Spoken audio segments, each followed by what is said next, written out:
diamond ring wearing, kid stealing, woo, wheeling dealing, limousine riding, jet flying, son of a gun, and I'm having a hard time holding these alligators. You're talking to the Rolex wearing, diamond ring wearing, kid stealing, wheeling dealing, limo jet flying. We Rick flaring on us, flaring on us.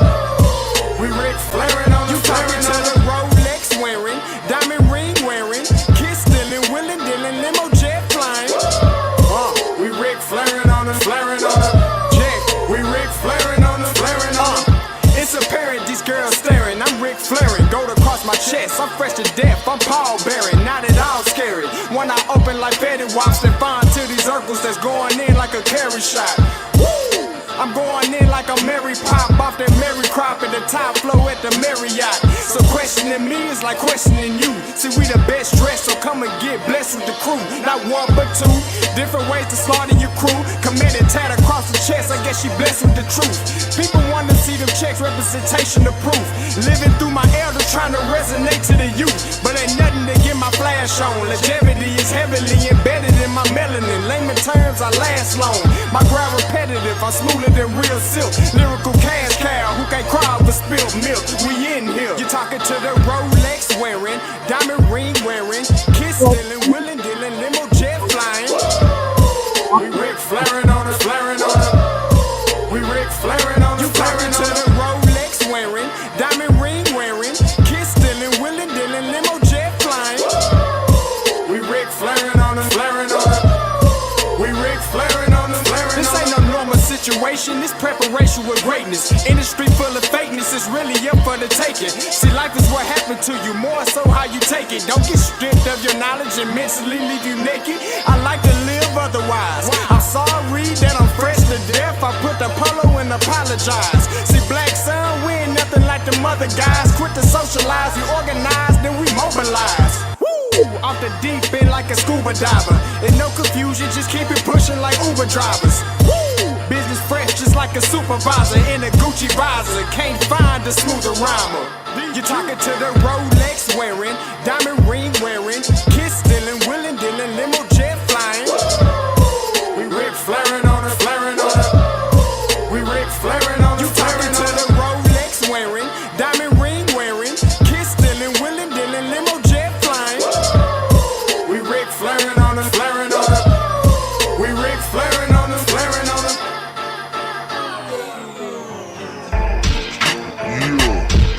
DQ, baby. Shout out that boy Nigga for that fire track. Hey, Black Sun, sun up. What's up, Vinny Vegas? What in Vegas? Yeah. Shout out Pharaoh's Kids. D-Face. Yeah. Bubba C. Yeah. Rick flaring on them. Rick flaring on them. Rick flaring on them. Rick flaring, sun up, baby. Hey, yo, Scotty, I'm back. Season 2, we here. Next level, bigger and better. Let's go. See me letting go. I'ma lose control. I'm not afraid to fall. Watch me drink it in and feel it all. 8 p.m. Monday night, so you know it's time to tune in to the Afterglow show.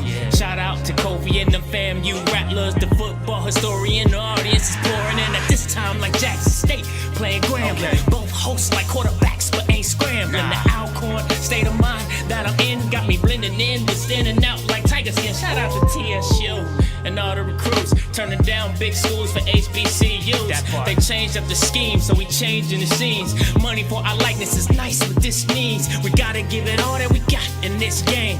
Black college grad myself, I went to pain. Pick, run, hit, or throw, that's your option. Discussing the coaches' wins and the losses on the Afterglow. See me letting go. Scotty, you went crazy. I'ma lose control. Every Monday night at 8, I'm not super crazy. afraid to fall. Featuring Watch me Kofi and your boy drink it Scotty. in and feel it all. You know what time it is? Go, Let's, go, you heard me. Let's go. season 2. Go. Enjoy.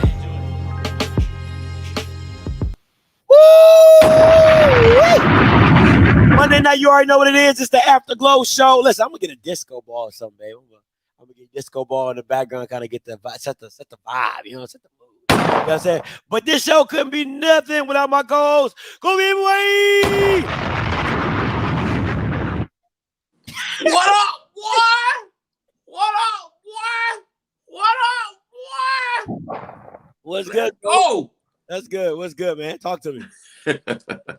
life is good, man. That was an incredible weekend of football all the way through on both sides. You had Bama and Tennessee. You had, Oh man, great game. yeah, right. You had Southern and Alcorn, FAMU, Grambling. I was there. Yeah, it was crazy, bro. Yeah. Oh, great slate of games. Absolutely great slate of college football games. Listen, we're gonna keep this thing rolling. Listen, you can catch me in all of my craziness at the Alcorn homecoming. Let's go. You know what I'm saying? The whole state of Mississippi outside of Valley is having a homecoming. Okay. So if you want to catch me in all my craziness, Andrew Buddy down at Alcorn, you can catch me there at the tailgate tour. All right. Shout out to TDK. They were at the Southern game with Alcorn. Great setup. First of all, how in the hell do you have a portable satellite television? I don't understand. Listen, Bama's be doing tailgating to another level. This Bama went to his Jeep. He put out this big old bag, pulled it. When he pulled out the bag, it was like, it said dish on it, and it was like a mobile. I'm like, what satellite are you hitting from here? Like, he put it on top of his trailer. It was magnetic. I'm like, man, listen, man. People are just too innovative, bro. People Let's are just go. innovative out here in these streets. It's crazy. Yes, sir. But tailgating is on a whole nother level. Shout out to TDK. They had some great food. God, dog. Had some great food. Oh, you give me. Oh, no, let me see. Yeah, okay, listen. If you're going to Alcorn, all right, let me put this up. Let me put this up real quick. You know, I like to support my people, even though, where'd it go? I had it, but it's not there no more. Oh, here we go. Okay. I'm going to bring this up for you guys. If you would like to support what TDK is doing, right, you can do it here. Let me bring this up. Let me see. Download. Bam. All right, here we go. Now, let me see. Present, share screen. Bam, here you go. If you go to Alcorn's homecoming and you would like to support what they do, please, you can Cash App 2K $2 Ken Gordon, or you can PayPal Ken Gordon Photography, or you can Zelle. If you're going, listen, if you would just like to bless them, because they were feeding everybody in Southern. Even after they lost, Kofi, they were still giving out plates. Listen. It couldn't have been me. It would. Listen. Listen. If I was a Cowboys fan and Eagles fan started coming up asking for food, I'm kicking them all the way from the tailgate.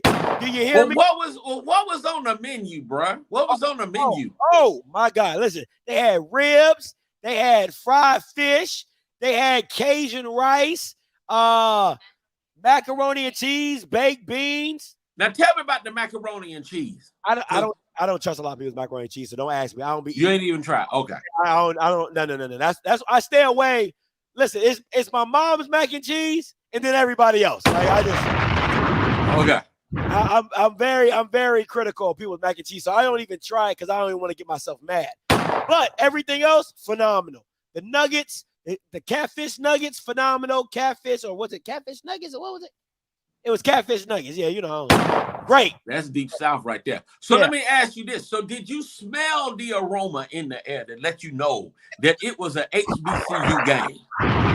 When you crossed that bridge over there in Baton Rouge, what was the aroma like when you hit up on the campus? It was it smelled like a lot of boiling. I think that there are a lot of boilers out there. So when you went up there up on that campus, what did you smell? Did you smell the spices and everything? Absolutely. I just want listen, man. We still gonna have I'm still gonna have my game day experience with my girl. But listen, I can't say enough to Southern people and J Max especially, man. They were in P. Listen, they were great, man. I mean, just absolutely amazing. The hospitality was A1. Okay, if you're talking about hospitality, A1. The Southern's game day experience is off the chain. It is really good. Now, again, in terms of quality of food, you get all that abundance of stuff. You get a variety of different kinds, people's different takes on the gumbo. You get the rice, but most importantly, I love the fellowship in Baton Rouge because the people are just so nice and friendly, and they love to feed you, baby. Man, listen, hey, baby. They listen, bruh. The one thing that Key told me, she was like, "What up, bruh?" The reason that she likes to bluff is she said she ain't got to worry about me getting shot. You know what I'm saying? Like when we be going to Jackson, you know, I'm like public enemy number one. Nah, I wouldn't necessarily go that far because you don't talk about Southern University as much as you do J-State and Dion. No, I give everybody the business. No. You might give everybody the business, but Southern ain't necessarily been the topic of discussion. They have to do something. If you would have been a topic of discussion, like that whole dancing doll thing, bro, I'm trying to tell you. If you had talked about the band and talked about the dancing dolls and Miss Diana, you had gone in there for an extended period of time on that, and then you would have said something about Pete Richardson down there and talking about how they got the coaching hire wrong and how Dooley can't do Jackie and XYZ and the Jacksons. I mean, I said that before when he got hired. I didn't like the hire. I said that. So that was a long time ago, though. So listen, what I'm telling you is, what I'm saying to you is, if I couldn't talk bad about the band because the experience with the band wasn't a bad one. No. All I'm saying is, Jaguar Nation is about that action if you come there with the wrong energy. You just wasn't the enemy this time. I mean, I did pick him, so I did pick him, so I guess that was some type of leeway on that. Absolutely. They love you for now. You know what I'm saying? But I had a great experience. I still don't think the dancing dolls are better than I love it, man. Listen, them dancing dolls are overrated for me. I ain't gonna hold you. They are super overrated. Super overrated. First of all, they left the stadium at like the end of the beginning of the second quarter and didn't come back until halftime. And then they were holding hands all weirdly. It was they're overrated. They're overrated. I'm not even gonna hold you. They overrated. I'm not even gonna lie to you on that one. They overrated. But anyway, all right, let's move on. Let's get into some stuff. Yeah, they overrated. Listen, FCS stats put this out. Man, listen. HBCU fans are running away with the attendance, and it ain't even close. It ain't even close. The top most attended games, the top 7 are all HBCUs. I only can fit 5 in here, but PV Graham, Jack State, Tennessee State, FAMU, Jack State, North Carolina T, North Central, Howard, and more. I mean, listen, and we not talking in the Howard and the PV one's at the Cotton Bowl. The Howard one was at MetLife. So we ain't talking about no little stadiums here. Bruh. But you haven't even gotten to Boombox is going to sell out. Yep. That's going to be 60. The Magic City Classic with Bama State and A&M is going to be close to sellout or capacity. If not, that'll be over 60. FAMU's homecoming is in 2 weeks. That's going to be nuts. And the Florida Classic is coming out, and the Bayou. I mean, it's not close. It's not close. Yeah. I ain't gonna lie to you. When I saw it, I was like, damn. I'm looking, I'm like, ain't nobody white on here. But I'm gonna tell you though. I'm gonna tell you who I'm disappointed in terms of nobody white show up. I'm gonna tell you who I'm disappointed in with their attendances and stuff. Now that was, first trip to Grambling, getting out there, and I was like, bruh. Okay, so Grambling is in between Monroe and Shreveport. And then you have Ruston and some other name, some little town that's not that far away from. Anyway, it's a ton of black people in that area. And I was just shocked that they had under 10,000 people at their games. And so I'm like, why does Grambling struggle the way that they do at home? And they'll go out to a classic and it'll be packed. Yeah. They're not even that far away from Houston. So it's a mystery to me. And maybe Brother Campbell can do a search and everything on the Grambling fans and where they at and stuff, because they be missing in action like a mug. You know, they be wearing that G, but when it comes to their home games, I'm like, I don't get it. I don't understand why they don't attend their own home games like that. Monroe is right down the street. That ain't no excuse. Monroe is right down the street. Shreveport is right down the street. They could come to the game. They go to a classic. They can go to the darn game. Well, the classics are probably in places they stay, like Dallas. I know, listen, Shreveport is a hop, skip, and a jump away from Dallas. You know what I'm saying? So, you know, it just is what it is. It ain't hard to get to. The stadium is right off the darn exit. I don't want to hear that. Now, I will say this. Now, the hospitality in Grambling is amazing. The food there was amazing. You know, just about any place you go in Louisiana, you can find a nice little spot. Them little holes in the wall and stuff, they was about it. And the people just cool, bro. We pulled up in the little parking thing, and they was like, you know, they was like, parking at $20.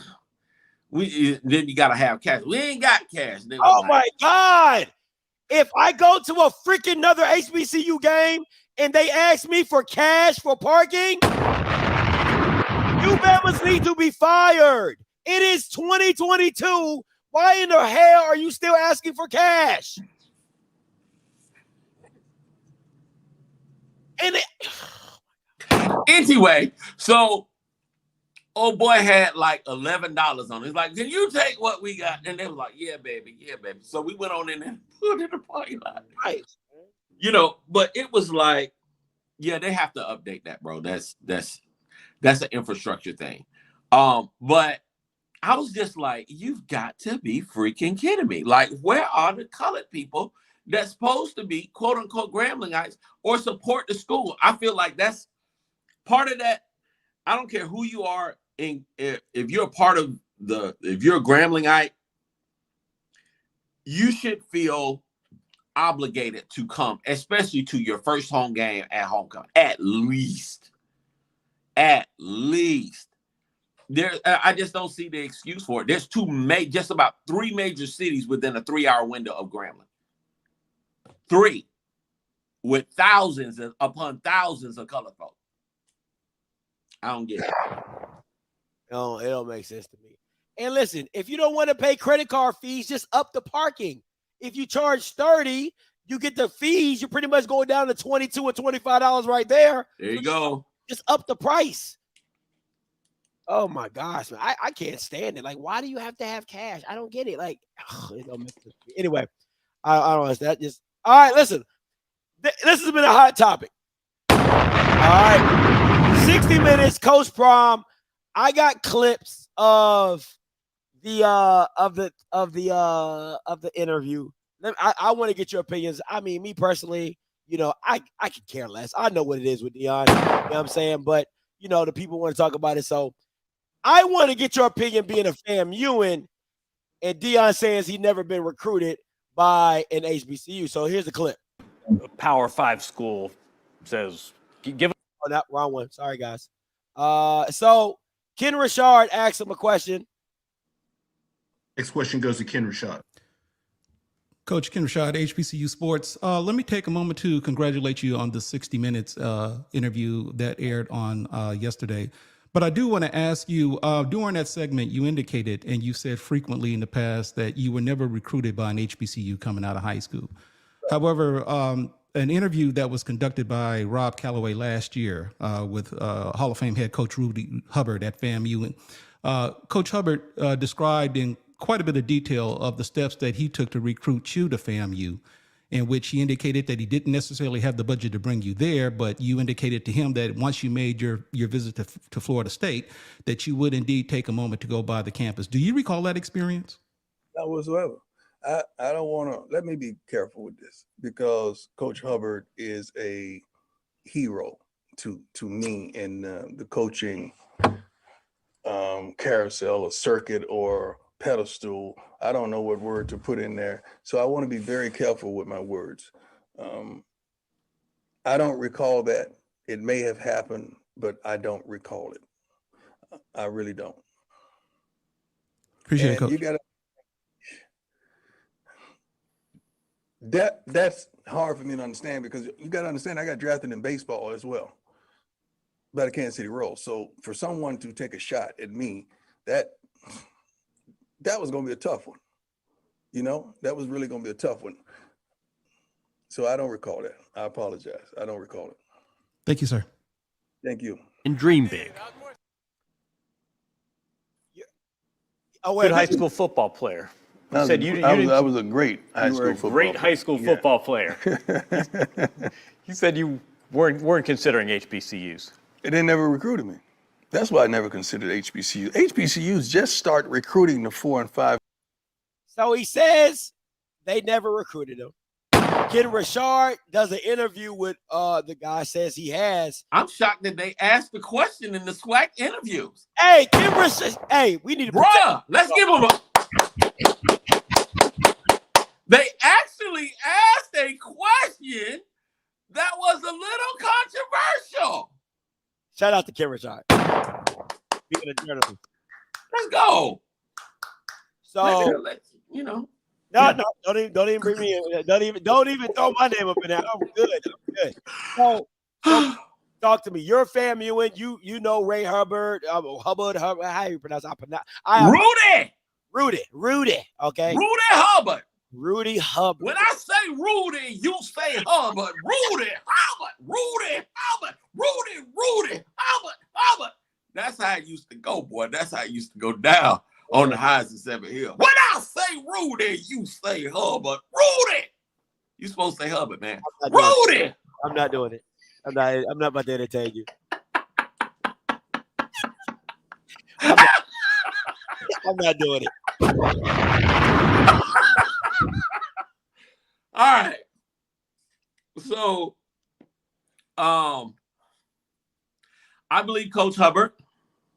I believe he has too much of a reputation to say. I believe that he contacted. I'll say this. I believe that he contacted Deion. I don't think that Coach Hubbard fully believed that he was going to acquire Deion. So he didn't want to waste a whole bunch of time and resources going after somebody that wasn't really serious about at least pursuing FAMU. Now, here's the thing that was just such the advantage for Florida State that to this day, of course, rubs a whole lot of FAMUs the right way. Coach Bowden would use FAMU as a recruiting tool. Yeah, we're a white school, but you know what? You can go right there across the street and, you know, you can get on up there at High 7 Hills and you know, you meet you some black women and get you some black girls and go to the black parties and, you know, go to the step shows and the Marching 100, boy, I tell you, they're just absolutely amazing. You know, when we're not playing or something like that and going over there and see them and everything. And we'll take care of you over here, man. But, fam, you can't compete with our resources. But if you want that social life and everything, you need some black people around you. We got a whole bunch of people in our community that would gladly take care of you over there on High 7 Hills and welcome you up. You can go up on the set and just get up there and see what they're doing on their set Fridays and everything. Just go over there and do that. And, you know, that was a big selling point. That was largely why they got a lot of the athletes or the higher caliber athletes to really come to Florida State. That was a known recruiting tool. And it rubbed a whole lot of FAMUans the wrong way because it was like, well, you know, yeah, Deion's first wife is a FAMU grad.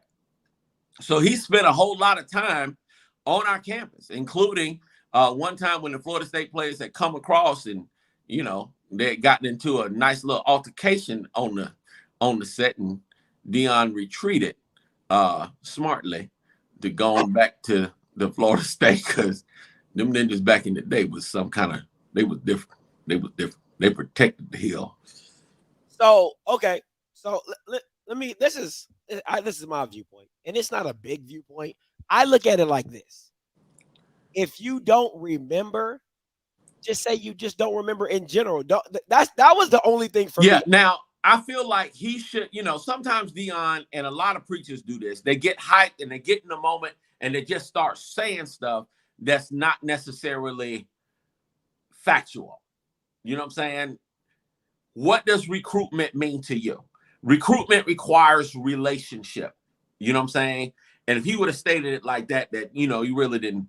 No, it's not even that, Kofi. It's just simply saying, if you can't remember if you did get recruited, how can you remember if you didn't get recruited? Right. And that's my point. That's my point. He shouldn't have said that. He shouldn't have said that. It's just, to me, it's like if Deion would have just said, man, it's been so long ago, I don't remember if they did or didn't, but now I'm here. No, Deion, sometimes Deion runs his mouth to a fault, and that was one of those times, and he got called out on it. Kudos to Ken Richard, who, of course, at least addressed it and wasn't afraid to ask the question. So, All right, next topic on the Deion front, his response to getting a Power 5 job. Here it is. What happens when a Power 5 school says, give us a number, we'll make it work? I'm going to have to entertain it. You are? Yes, I'm going to have to entertain it.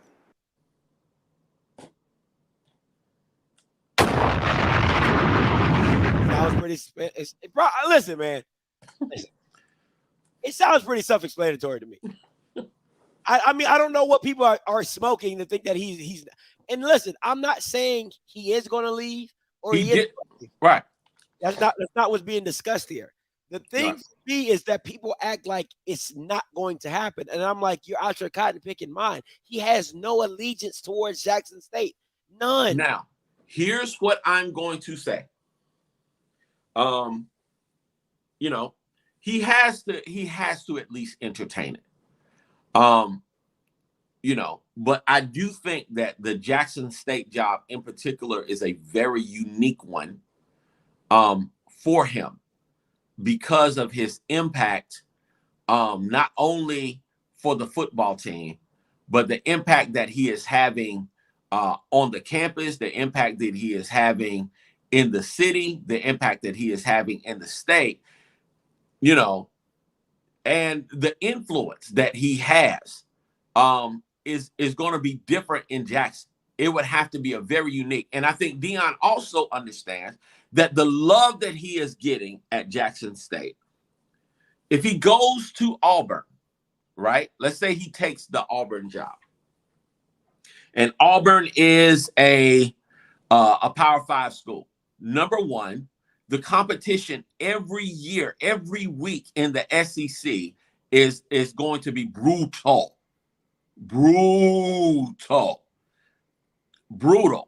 Physically, mentally, all of that stuff with all of the resources, it's going to be brutal.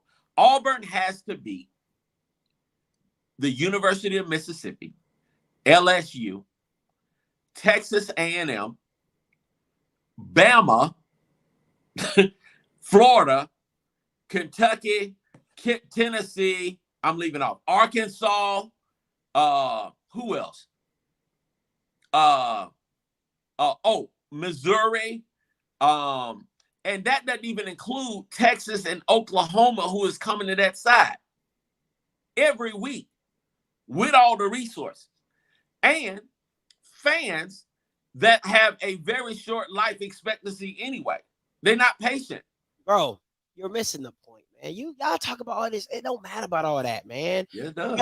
No, it does not. Because even if he fails at Auburn and they fire him early, they gonna pay this man $30 million to walk out the door. Oh, okay, yeah, absolutely. He can go back to Jackson State. It don't matter. Like now, that part I agree with. Yeah, that part I agree with. But here's the deal: he's not overly swayed by money. He knows the opportunity. He knows his brand. He's not hurting for cash. He's not. So the whole money thing, it has to be what I'm saying is it has to be the right fit at the right time for him. And timing with this is everything. It's not going to be easy for him to just depart. Now, he's going to entertain he's going to entertain these Power 5 jobs. He's gone on the interviews. You know, he's going to continue to go on these interviews. And Blue, you're not a liar. You're a lot of things, Blue, but you are not a liar. Listen, man. Listen. All I'm just saying, the man don't got no allegiance to y'all. So stop acting like he gonna stay just because he want to stay. No, and the only reason I'm saying that he is staying, I believe in my heart of hearts that Deion is on assignment from God at Jackson State. I believe God has him there.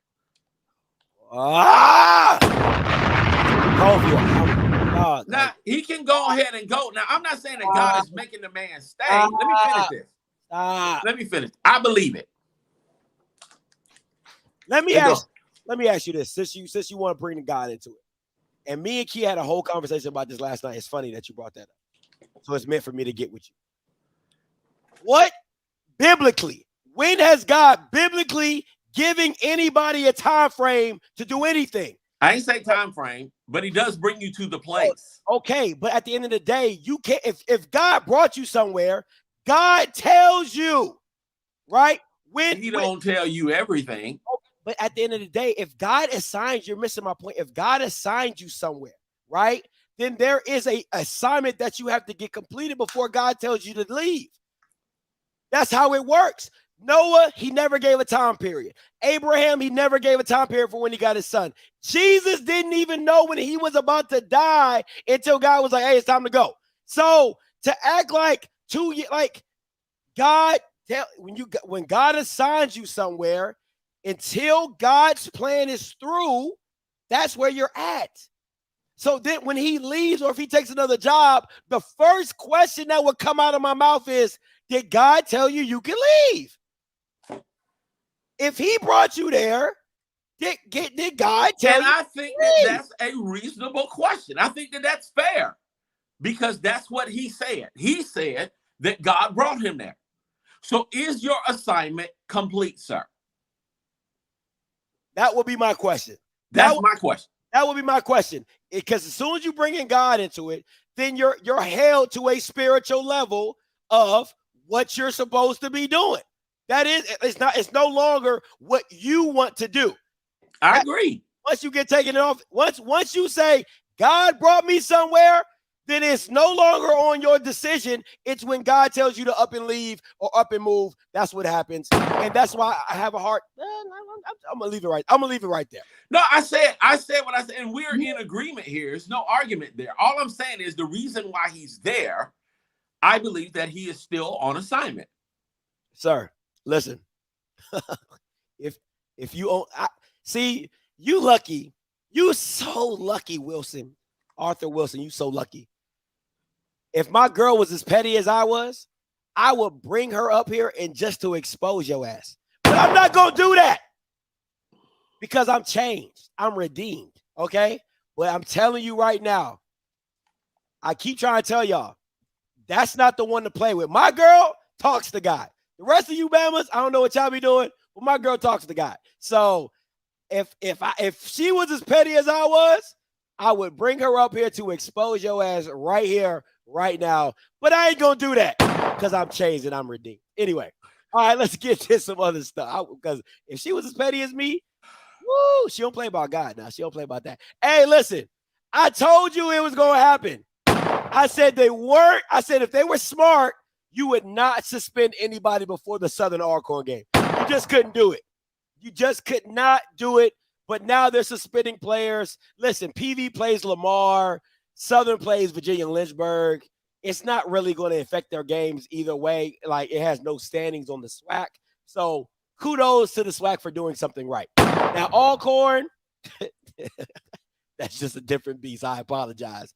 But shout out to the Swac for doing something right. I appreciate it. We're going to talk about that one a little bit later. That wasn't necessarily, it is what it is. But go ahead.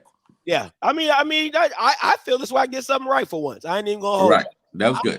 I appreciate them not suspending any Southern fans before the game. I appreciate that. Okay, I absolutely appreciate that because that would have made the game horrible, absolutely horrible. So, but I did think finding the schools was a little bit much. You already know they broke. Like, why you finding the schools? I think losing the players is enough for me. Okay, so Southern got fined $7,500. Yeah. Prairie View got fined $10,000. The league determined that Prairie View A&M failed to comply with the SWAC's what? Game day policy. What was that? Like game day management of like having the necessary requirements of people or to be in your space and, you know, segregated away from. Okay, gotcha. Stuff like that. Gotcha. Okay. Because they were the home team. Exactly. Gotcha. So, okay. Yeah, I don't think, you know, I'm not a fan of that. I think just suspending the players was enough for me, but to find the schools, I think that's a little much. So, that's my best opinion. Nobody got hurt. You know what I'm saying? But it is what it is. Okay, let's get to this week 7 recaps. Harvard beats Howard, of course. South Carolina State beat Virginia Lynchburg, of course. This one, Delta State and Norfolk State. Delaware State. Delaware State. I'm sorry. Delaware State and Norfolk State, man. I wish I could have seen the game. Listen, Delaware State. I have been quietly. Delaware State is a dark horse team. Nobody is talking about them at all in the MEAC, but they're going to have a whole lot to say before it's said and done. This is the year that this team was supposed to come together, which is why I was shocked that the boy just left and went to J-State. I do think J-State was a bigger opportunity, of course, on some scales, but this is a good Delaware State team. Can't get mad about that. Also, man, listen. I don't know who thought Valley was going to upset Alabama State. Them Bamas cannot score. It just is what it is. And I want to talk about this Jack State Bethune-Cookman game. First of all, shout out to Ratliff, Uriah Ratliff, number 23 from Bethune-Cookman. I mean, God, he was hitting Bamas all day long. I mean, straight Madden hit stick style, crazy. But I want to say this though, Cove. They looked so unprepared and they looked so overwhelmed. Like, I would have fired Terry Sims right after that game. I'm not even, like, I knew they weren't supposed to win. I get that. But they just looked bad. Like, Valley didn't even look as bad as Bethune did when they played Jackson. I would have fired him. I would have, man, I'm so serious. I would have fired him on the field. Terry Sims has 9 lives. I'm convinced. He was supposed to get fired last year, but they gave him mercy because of COVID. This is a better performing team on some levels, but they're going to have to come to, I guess, some decision at the end of this season to see where the program is now, where they're going, and what their desires are.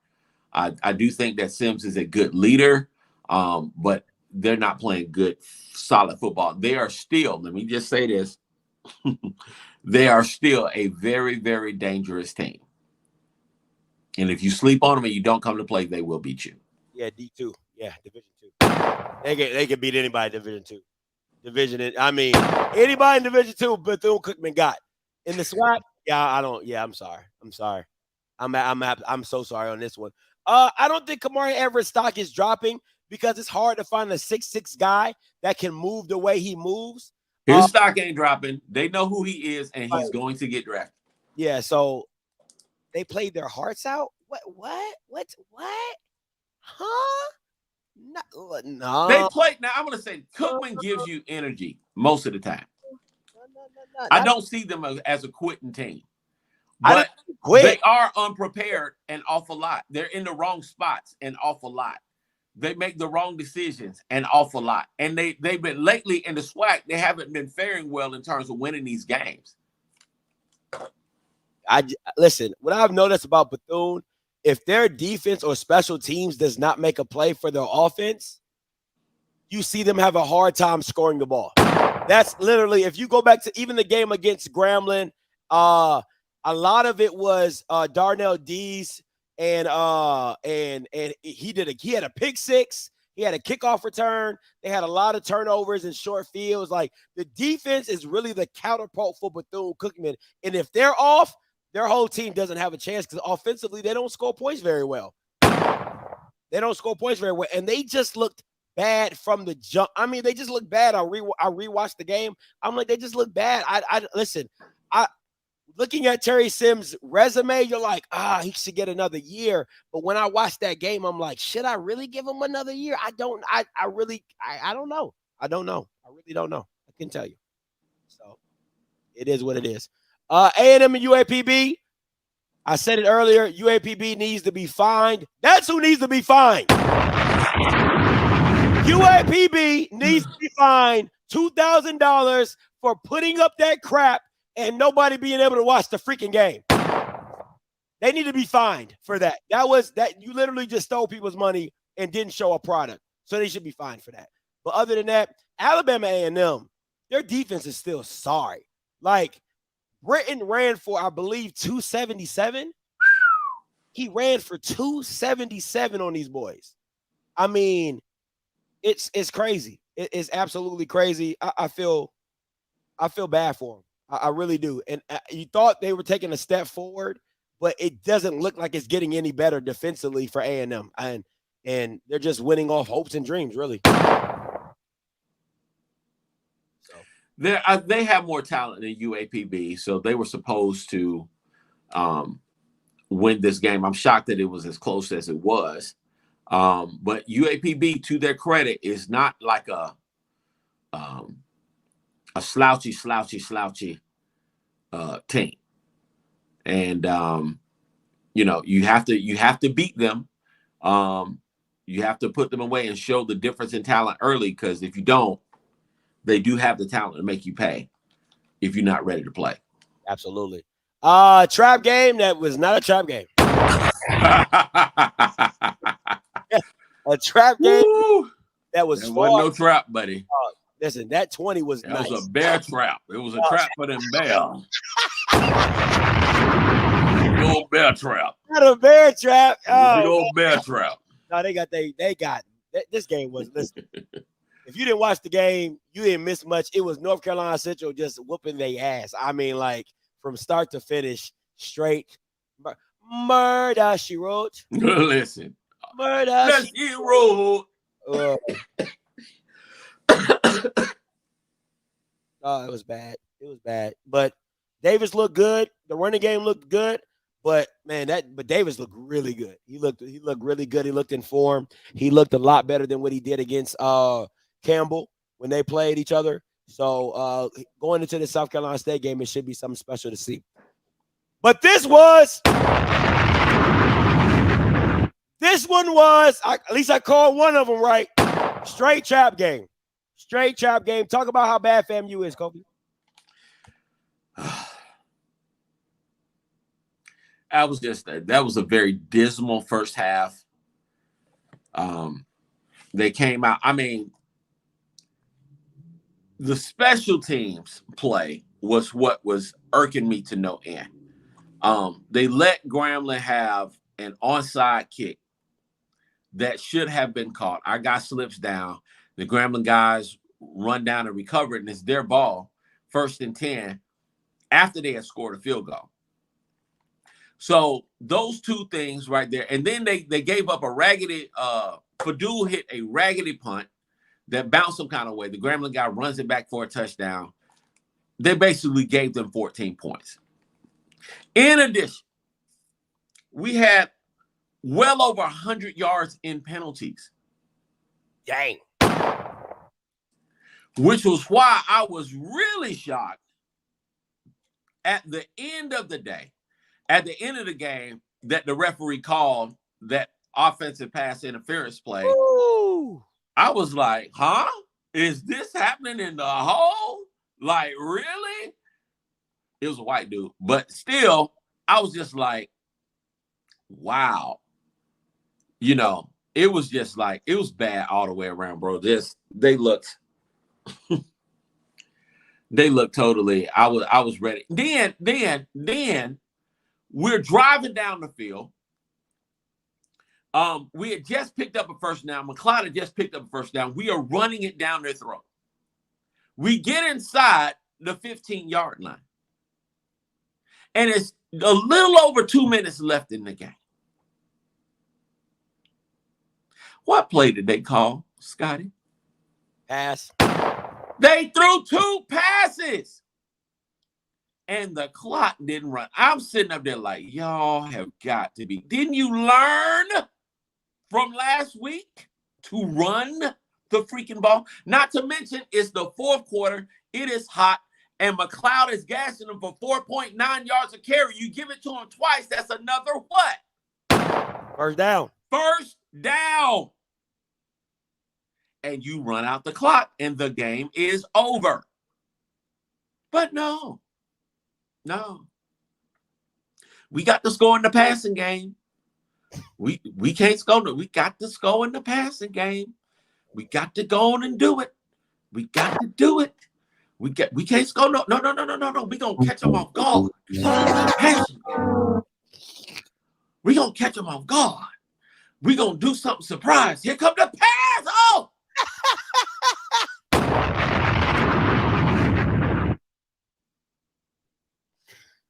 Oh man.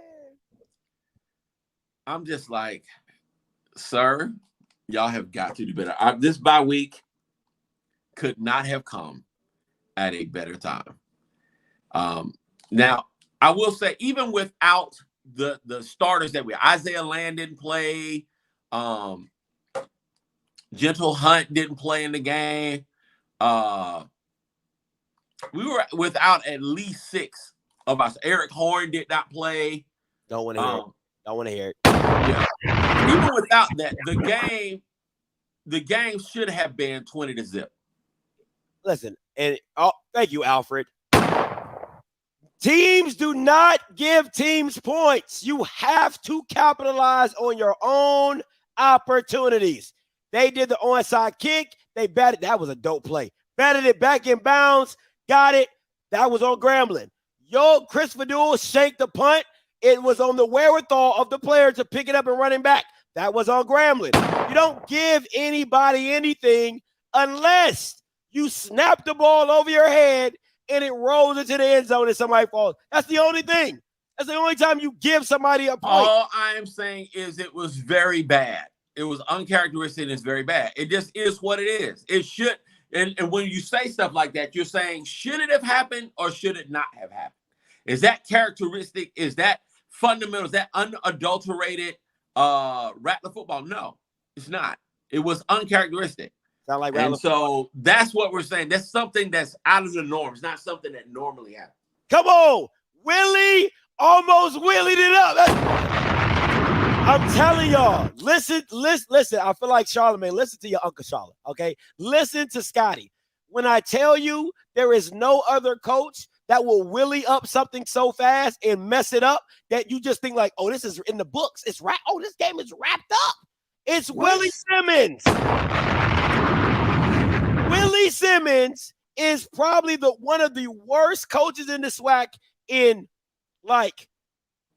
situational, like game-ending situations. He's probably one of the worst. Because some of the stuff, it just makes me scratch my head like, what are you doing? It shouldn't have happened. What are you doing? So Willie gonna willy it up. I'm telling you, listen to your boy Scotty. If you don't get nothing else from this channel, Willie is going to willy something up. Now, first, second, and third quarter, he hot. Boy, he one of the hottest coaches in the SWAC. But in the fourth quarter, when stuff really matters, he might willy it up. He might willy it up. Most likely gonna willy it up. Hugh just bad. Okay? Hugh's just bad. Like, it just don't make no sense how bad he is. But Willie Simmons, he gonna willy something up. We come against that Willie spirit in Jesus' name. Lord, straighten it out. Turn it around, Jesus. Make it happen for the Rattler. I just need to take him away, like in the fourth quarter, and just have somebody else call with it. But yeah. All right, game of the week. Alcorn and Southern. Listen, Southern left so many points out on the field. This game shouldn't even been this close, if I'm being honest. If we're being a whole buck, it should have been 21-0 in the first quarter. Like, Southern was moving the ball. Listen, Dooley's first 8 plays, that had to be the best script I've ever seen. Like, let me tell you what happened. I literally was in the suite. I looked down. I bit my cupcake. I looked up. Southern scored a touchdown. Like, in the first 5 plays. It wasn't even 5 plays, like 4 plays. Like, I literally looked down, bit my cupcake, looked up. August Petrie was in the touchdown. I was like, Jesus Christ, that's amazing. Like, that script was unreal by Eric Dooley. But once again, like I always say, Alcorn is 60 minutes. Alcorn is always going to play 60 minutes of football. That's just how they get down. So no matter what the score looks like, whatever, it's a full game, and you end up seeing it. Alcorn, if I'm being honest, Alcorn should have won the game at the end because they should have stayed with passing the ball instead of running the ball because Southern had that on lock, right? But it is what it is. But go ahead.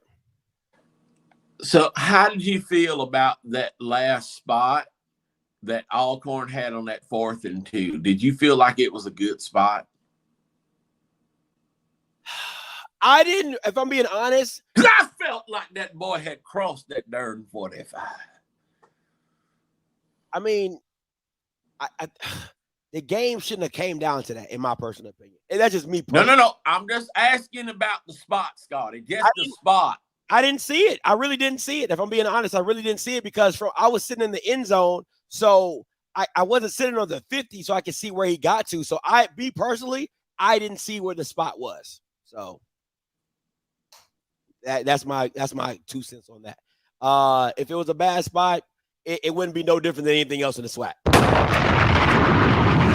It wouldn't be anything else. Listen, if you leave the game to a SWAC referee, you're going to lose. Jesus. If you leave, listen, that's a word right there. I guess that's a whole sermon. That's a sermon right there. If you leave the game in a SWAC referee game, you're going to lose. Either way, Grambling, they were praying that they didn't get the PI call. They got the PI call. Okay. You know what I'm saying? Like, if you leave it in the SWAC in the referee hands, you're going to lose the game. To me, my issue with Alcorn is in the most critical downs, you didn't have Howard in the game. That's the stuff that makes that's just bad coaching. Now that's bad coaching because there were other 3rd and 2s and 3rd and 1s that you had Nico Duffy and Howard and Jacory, but you didn't have Agent Zero in. So make that make sense. That's just bad coaching on that aspect. So it goes both ways. And then also, and the last thing, listen, you were killing Southern's DBs. In that 4th quarter, they couldn't guard you in a phone booth, and why you continue to run the ball, I didn't understand it. So, listen, you got to blame some of that on coaching as well. So, white boy, what's his name, Rath or Mark, whatever his white boy, Rath, whatever his name is, you know what I'm saying? So, it is what it is. So, wow, man. So what chance? Okay, so I guess we're going into that. I don't want to get ahead of myself. No, what's up? All right, so in a couple of weeks, the Boombox Classic is going to be manifest. It's going to be here. So how do you feel about Southern playing J-State? 2 weeks before the game, what do you feel?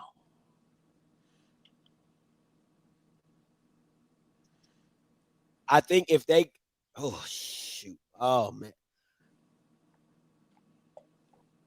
Let me tell you the first thing I thought about.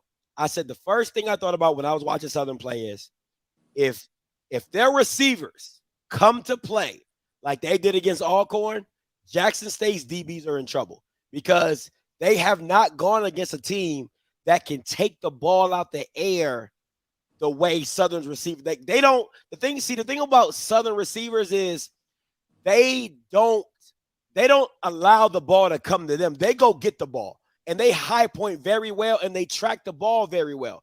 So if you give them the opportunity to go get the ball, they're gonna be issues. But it all goes back to McCray making the throw. You know what I'm saying? Do they feel comfortable with him making those throws against that defense? Also,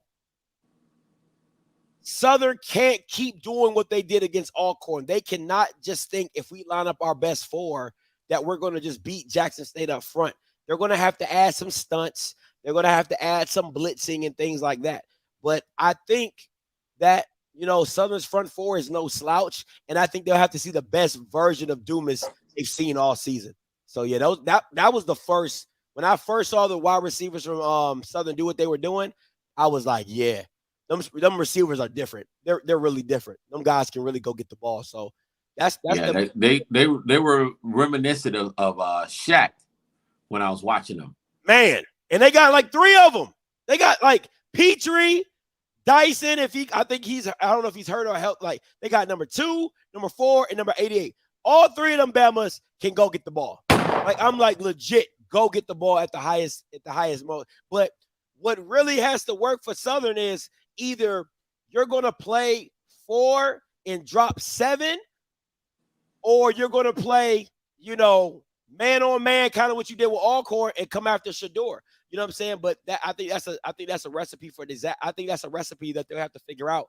And listen, I'm a Cowboys fan through and through. If I was Eric Dooley, I am literally taking the same playbook that the Eagles did against the Cowboys, and I'm using it against Jackson State because I have the quarterback that can move the pocket. I'm going to read my DN. I'm gonna read either Gaddy or whoever else is on the other side. I'm gonna take that same playbook of just moving the pocket, moving the read RPO, throwing behind the linebackers. Like I'm literally gonna take that because you have all the playmakers to do it. You just got to make it work for your team. I absolutely love that. I absolutely love that playbook that the Eagles did against the Cowboys. That's the exact playbook that they need to. That I would take some plays from the Eagles from last night. I really would. I would dissect that because they had their best receiver AJ Brown, and he kept coming underneath the line for easy throws and things like that. So yeah, I would use that. I would use that playbook for real. Hands down, I agree. Yep. So that's it for that. But all right, Kofi, up on you. Who gets the belt this week?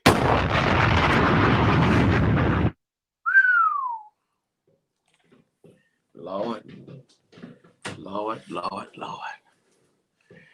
If we had lost that game in Grambling, this would have been really, really easy. And he really should get it.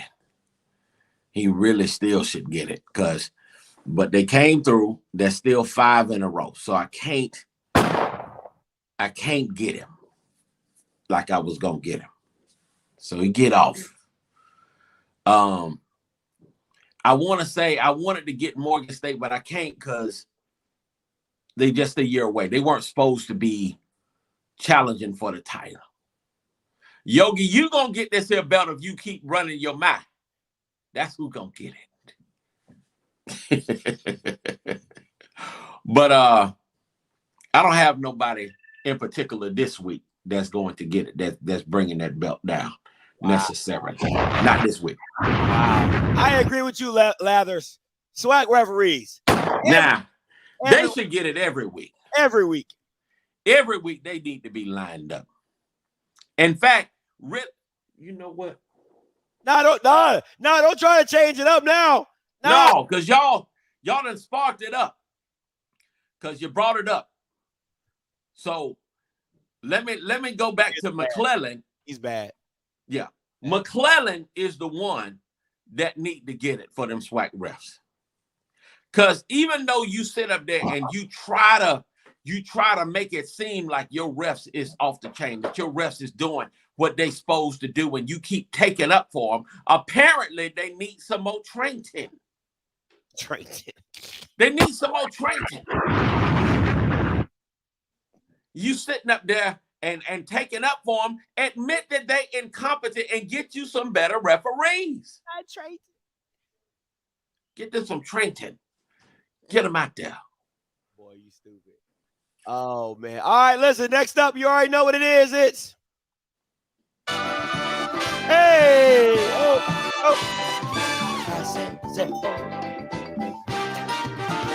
I said, oh. High sell hold. All right.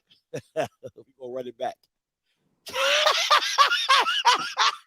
High sell hold. Grambling gets a Swac victory.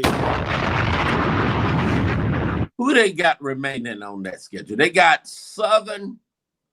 That's a loss. UAPB. Oh. But UAPB beat them last year. They got Alcorn. Ooh, that's a loss. UAPB, Texas Southern, and Southern. Sale. I don't know who's going to buy. I don't know who's going to buy. But who? Yeah, I don't know who's going to buy. Oh, yeah, I got to sell this. I don't believe in it. Yeah, sell. Yeah. Who's going to buy that? Yeah, Grambling is just bad, man. Grambling is just bad. I mean, just at the end of the day, they just bad. It's not even a question. But I do like that they said Calvez, the freshman. Calvez is legit. He didn't make the untimely interception. He's got wheels. I like them. They named him the permanent quarterback. So going for the rest of the season, he's the guy. So Okay. shout out to you, Joy Jackson. You're the only person buying. All right. Next up. Buy, sell, hold. That's a hold. Buy, sell, hold. Jackson State scores 35 points on homecoming.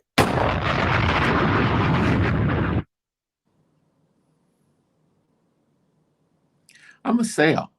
Woo! I'm selling with you. Listen, give me your reason why selling. You give me your reason why you're selling. I think that the Campbell defense is just a little too big, and they're going to schematically limit a lot of those plays. I think they're going to be able to play man-to-man, and that safety from Campbell is just simply amazing. I don't see them just busting up the scoreboard unless Campbell just turns the ball over crazy. I think that they've got the playmakers. If Alabama State held them under 30 points, then definitely Campbell can do the same thing. And these guys have been dialed in. This is a circle the calendar game. This is their Super Bowl right now, and they are looking to come down and just ruin Jackson State's homecoming. Listen, man. Look at the stats of Jackson State's game. It took Shador being in the game up 41-8 in the last fourth quarter just to get 48 points. Like, they didn't score 35 against Jackson State. Against Alabama State. They didn't score 35 against Tennessee State. Like these Bama's a stat pattern. Like the Valley game, I think they got 40 points on them, and it's Valley. So it just doesn't make sense to me. They're a stat padding team, and I don't think you're going to stat pad against Campbell. So I gotta sell it. I just don't see the only thing, and I don't see it happening. I just don't see Campbell going in there and playing just a raggedy, unmentally tough game. This is their Super Bowl. This is big for them. To have an opportunity to really get after Dion on their special day, this is a big deal. Yeah. All right. Next up. Buy, sell, hold. Buy, sell, hold. Running it back for week 2. North Carolina Central still will have no conference losses. I'm going to hold on that one. Just because every year North Carolina Central is right there. And I just want to see them see it through. Delaware State is a dangerous team. They're dangerous. And they've got to go into Orangeburg with some more very special referees. And that while I think they have the better team, let's get through this Saturday before I just hand them and just say no conference losses. I'm going to hold on that one. I would have held, but I'm a fan of Davis. I'm a fan of Davis. I think he's legit. I think this team is legit. I think they're on a mission. I think that Campbell loss really straightened them up. And I think they're going to dominate the rest of the MEAC. I really do. So I'm going to buy this one. That they don't have no more conference losses. I'm going to buy this one. Shout out. They're good. Now, let me just say this. North Carolina Central is playing right now, hands down, the best ball. But once every season, they have a brain fart game. And they haven't had it yet. I think they might have had it against Campbell, but I think Campbell just legitimately beat them. This dude got a Campbell for he got a Campbell for a profile picture. You know who he picking. Oh, that's funny to me. That's funny to me. I'm sorry. Oh, Jesus. All right. All right, next up. Hey. I said home. I said home. FAMU doesn't have another loss. I'm a hold on that one for real. Oh, sniggity. I'm a hold. They're capable of running this table, but they're also capable of losing to every team on that schedule, and that includes UA freaking me, PB, if they don't come to play. Let's see what y'all got. Y'all got we got UAPB. Southern. We got Southern at home. That's the saving grace. The saving grace is Bragg. Okay. Bama State on the road. That will not be easy. And then you got the Florida Classic, which is always crazy. So I'm holding like a mug. All right. Oh, make sure you stay tuned. Detective Campbell said he has a special announcement, a big announcement. So we'll see what is going on. I'm going to hold on this one. I really want to buy it because I feel like Willie going to Willie something up. I really believe in it. You know what? I'm buying it. Because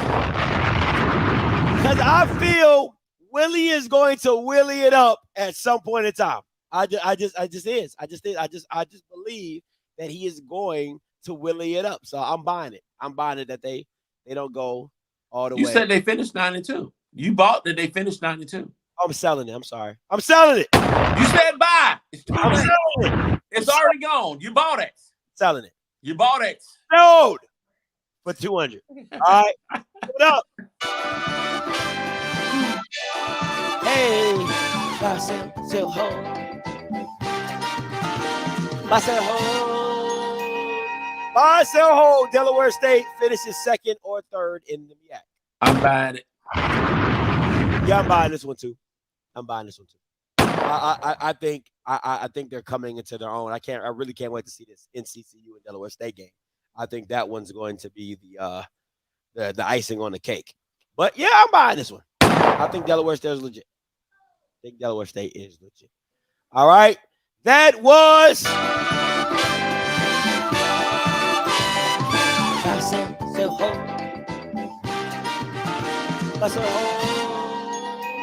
thank you guys for playing our illustrious buy, sell, hold. All right, let's go. Week 8 matchups. All right, I didn't pick a lot of games because a lot of these games are whack. I ain't even going to hold you.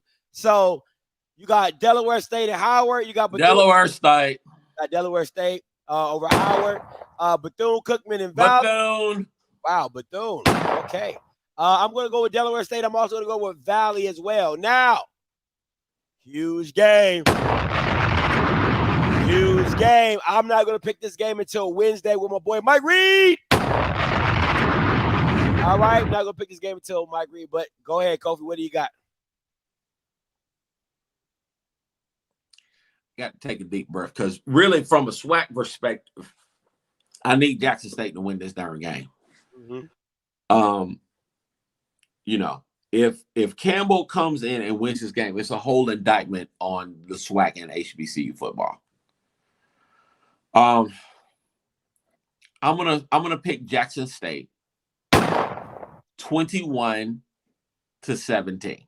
Oh, that's a good game. That is a good game. I like it. I like the score. I really do. I think that's a hell of a game. I think that's a nail biter. I think that's what everybody wants to come see. A good game.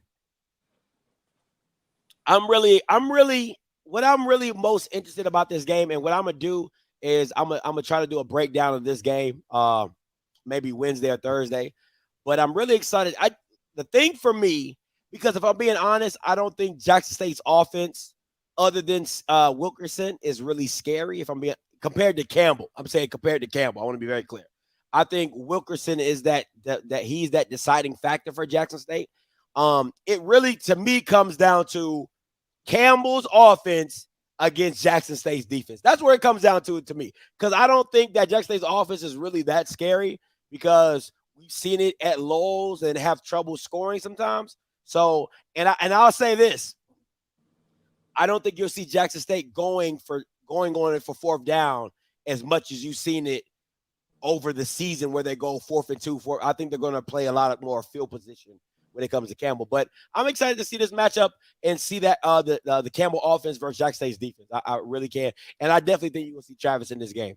Listen, there's no possible way that you don't see Travis in this game. It just wouldn't make sense to me. Like, you're saving him for this exact moment right here. If it's to play that tight end / wide receiver, it's to be on the freshman. You're saving Travis for this exact moment right here. So I'm excited to see that game. And we'll see. I'll make my prediction on the Mike Reed with the breakdown. Catch us on Wednesday, all right? Campbell is not the favorite versus Jackson State. They're not. Jackson State is at home. Jackson State has the better record. Jackson State has the more established program. That doesn't mean that Jackson State cannot be beat. Jackson State is definitely the favorite. The vet is only loud when they score touchdowns and when the game is about to start. Other than that, that shit is quiet. Let's not play this game. Okay, let's not play this game. All right, we already know what it is. If they're not scoring or a big play, the vet is quiet. So it is what it is. All right, here we go.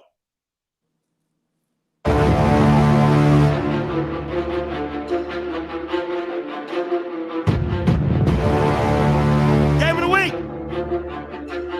Kofi, NCCU, South Carolina State.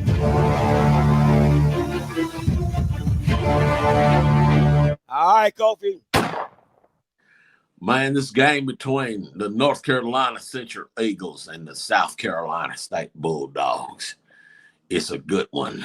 And I'm going to say that North Carolina Central will win this game if Davis Richard has to be efficient and mistake-free. He cannot go into Orangeburg, South Kakalaki, throwing a bunch of picks. If he throws 2, South Carolina State's going to win that freaking game. Gotcha.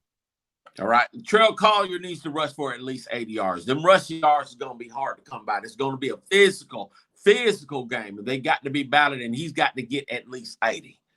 Okay. And the defense definitely needs to get after Fields and Nix and force turnovers. They need to get at least 2. I think they can get 3. But that defense definitely needs to get after Fields and Nix and not let Shaq get off. All right. South Carolina State wins if the referees show up. Oh, sorry. All right. If South Carolina State wins, if they get that ball to Shaq, they get the ball consistently to Shaq and let Shaq be that dude for him.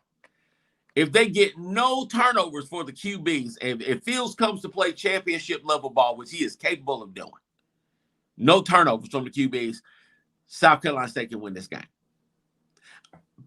If they create at least 3 turnovers on defense, I believe they need that. And point number 4, which is not there, they need to rush for at least 100 yards. All right. That did happen on the Celebration Bowl. So. Every time Alabama and Nick Saban lose, Jackson State in primetime lose. Okay. That happened. It did happen. In the Celebration Bowl, they lost, remember, and then Nick Saban also lost to Georgia as well. So that's a good point. Yeah. All right, what's your score, Kof? I've got North Carolina Central winning this game. I'm going to say 31-21. 31-21 NCCU. I like it. All right. Yeah.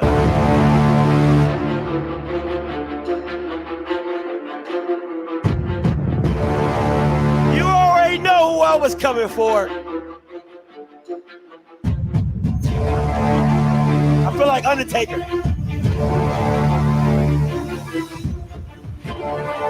Let's go. Up from the depths. Game of the week. Let's go. Everybody. at the reservation. All right, listen. Texas Southern wins if you got to protect Andrew Body. Listen, Alcorn leads the Swac in sacks per game with, I believe, 4. If it's not 4, it's either 5 or 4 or 5. All right, so listen, you got to block up this front. Alcorn is known for bringing in the pressure. All right. Defensively, Texas Southern, you've been ass when stopping the run. Absolutely ass. You got to stop the run on the road like that. Yeah, you got to stop the run. You got to stop the run. All right. And you got to stay ahead of the chains. Got to stay ahead of the chains. You don't want to be in 3rd and long, 2nd and longs. You don't want to be none of that when it comes to Alcorn, because at the end of the day, you don't want to take this. You don't want them, the boys, to just pin their ears back and come get my boy Andrew. All right? This is facts. Alcorn wins if. All right? You got to get to Andrew. Got to get to Andrew Body. It all starts and ends with him. All right, you got to run the ball. And listen, stay away from Zay Hamilton. Stay away from Zay, people. Stay away from Zay. Listen, do not throw at that boy. That boy Zay can play. That boy different, okay? I know Aaron Allen has some good balls, no homo, in the Southern game. All right, he threw some great balls. All right, no homo. But Zay Hamilton is different. Zay Hamilton is different. Stay away from him. All right, stay away from him. So, listen. I said it earlier. I said Andrew Body is going to be 2-0 at homecoming. I said, don't put Andrew Body on your schedule for homecoming. I said that. And I'm going to stick with it. I got Andrew Body winning at the reservation 31-24 Texas Southern. 31-24 Texas Southern. Andrew Body is 2-0 for homecoming. I believe in Andrew. That's what I got for that. All right, call lines open. 518-263-8124. 518-263-8124. All right, let me see. Is that the right number? 263. I don't know about them Braves losing at home on I don't care what you think. Bodying them and everything. I like Andrew. I don't care. I like him and stuff. I don't care what you think. I don't know. We're going to revisit this conversation on next Monday. I've been wrong before. Ain't nothing to it but it ain't the end of the world, right? You know what I'm saying? All right. 7848 coming to you. Hey, calling you live.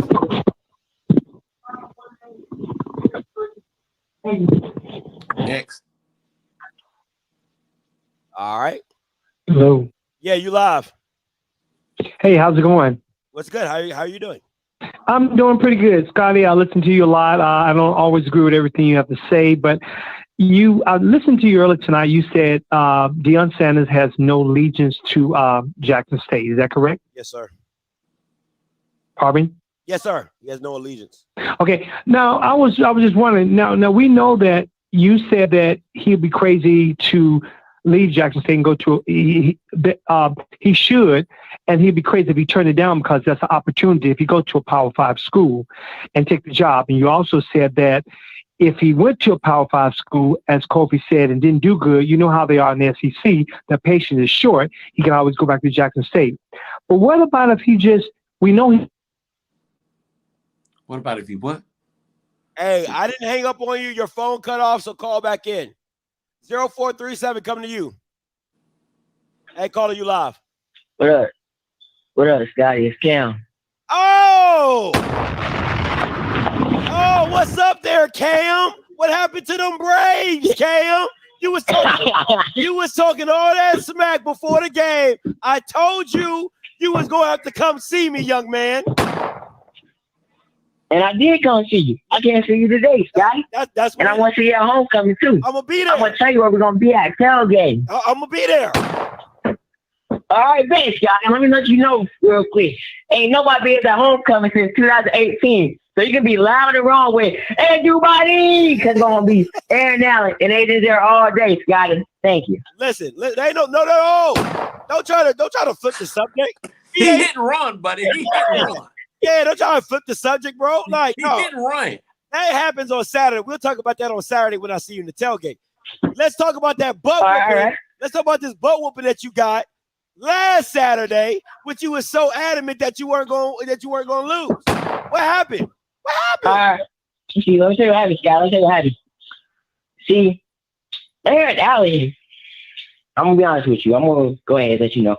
TJ Bow was hurt for the game, so, we had some wide receiver depth problem, But Aaron Allen, he wasn't making throws that he shouldn't have made. And when you were talking about the previous touchdown where Southern scored fourth down, it's a 14 or DB, number 14. He kept on getting burnt, Scotty. When I mean burnt, like it's third and long.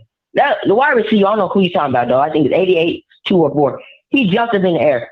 14 just dived out the way. He wasn't even in his frame, Scotty.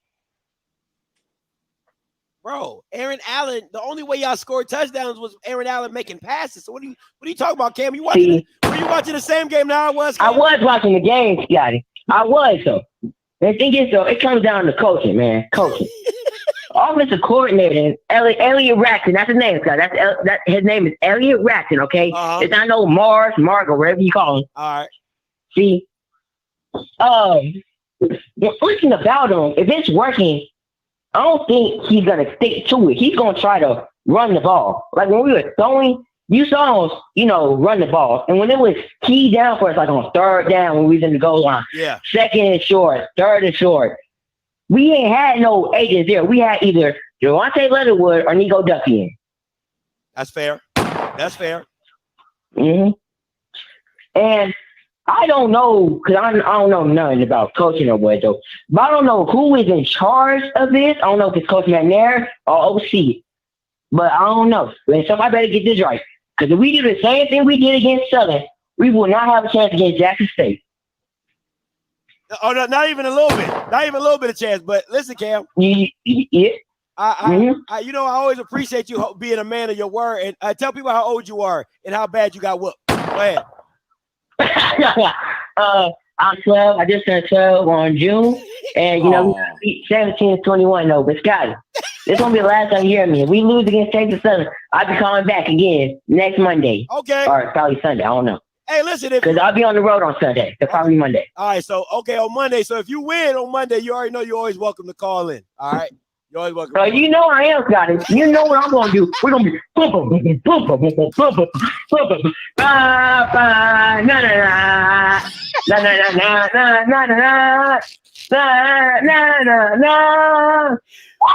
Yeah, you don't have the right to do that, Cam. You know why? Because you lost. Okay? Ain't no you lost. Okay, none of that. Take that somewhere else. 12-year-olds can get this work too. You're never listen, equal opportunity out here in this trash talking streets. And let me tell you what he did though, because he called in last year and got with me, right? So I'm at the TDK tailgate. He's like, Scotty, and I'm like, he's like, hey man, watch. I'm like, who are you? He's like, Cam. I said, oh, you the kid that called in last year. He was like, yeah. He was like, yeah, Scotty, we gonna. I heard you pick Southern. We gonna beat y'all. I just politely got. I said, I got real. I said, now, Cam. Now you know if you lose, you gonna have to come see me. Yeah, I know, Scott. I said, no. I said, if you lose, you gonna have to come see me. I said, I don't care if you 12. I got you, Scotty. I got you. So he was a man of his word. He called in. I appreciate that. Shout out to you, Cam. I like that young man. Yeah. He's I like him. Bro, listen, Kofi, he was all corn down. Jacket, shirt. I don't even know where you found purple pants. Where do you find purple pants? No, that boy was ready. He was ready. 1,000 coming to you.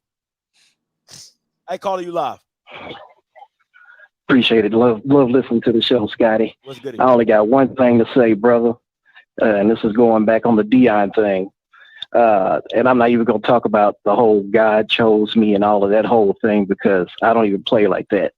But I will say Deion, one, came in with opportunity. He took the opportunity when he saw it. This man already had a platform, and he brought it to Jackson State.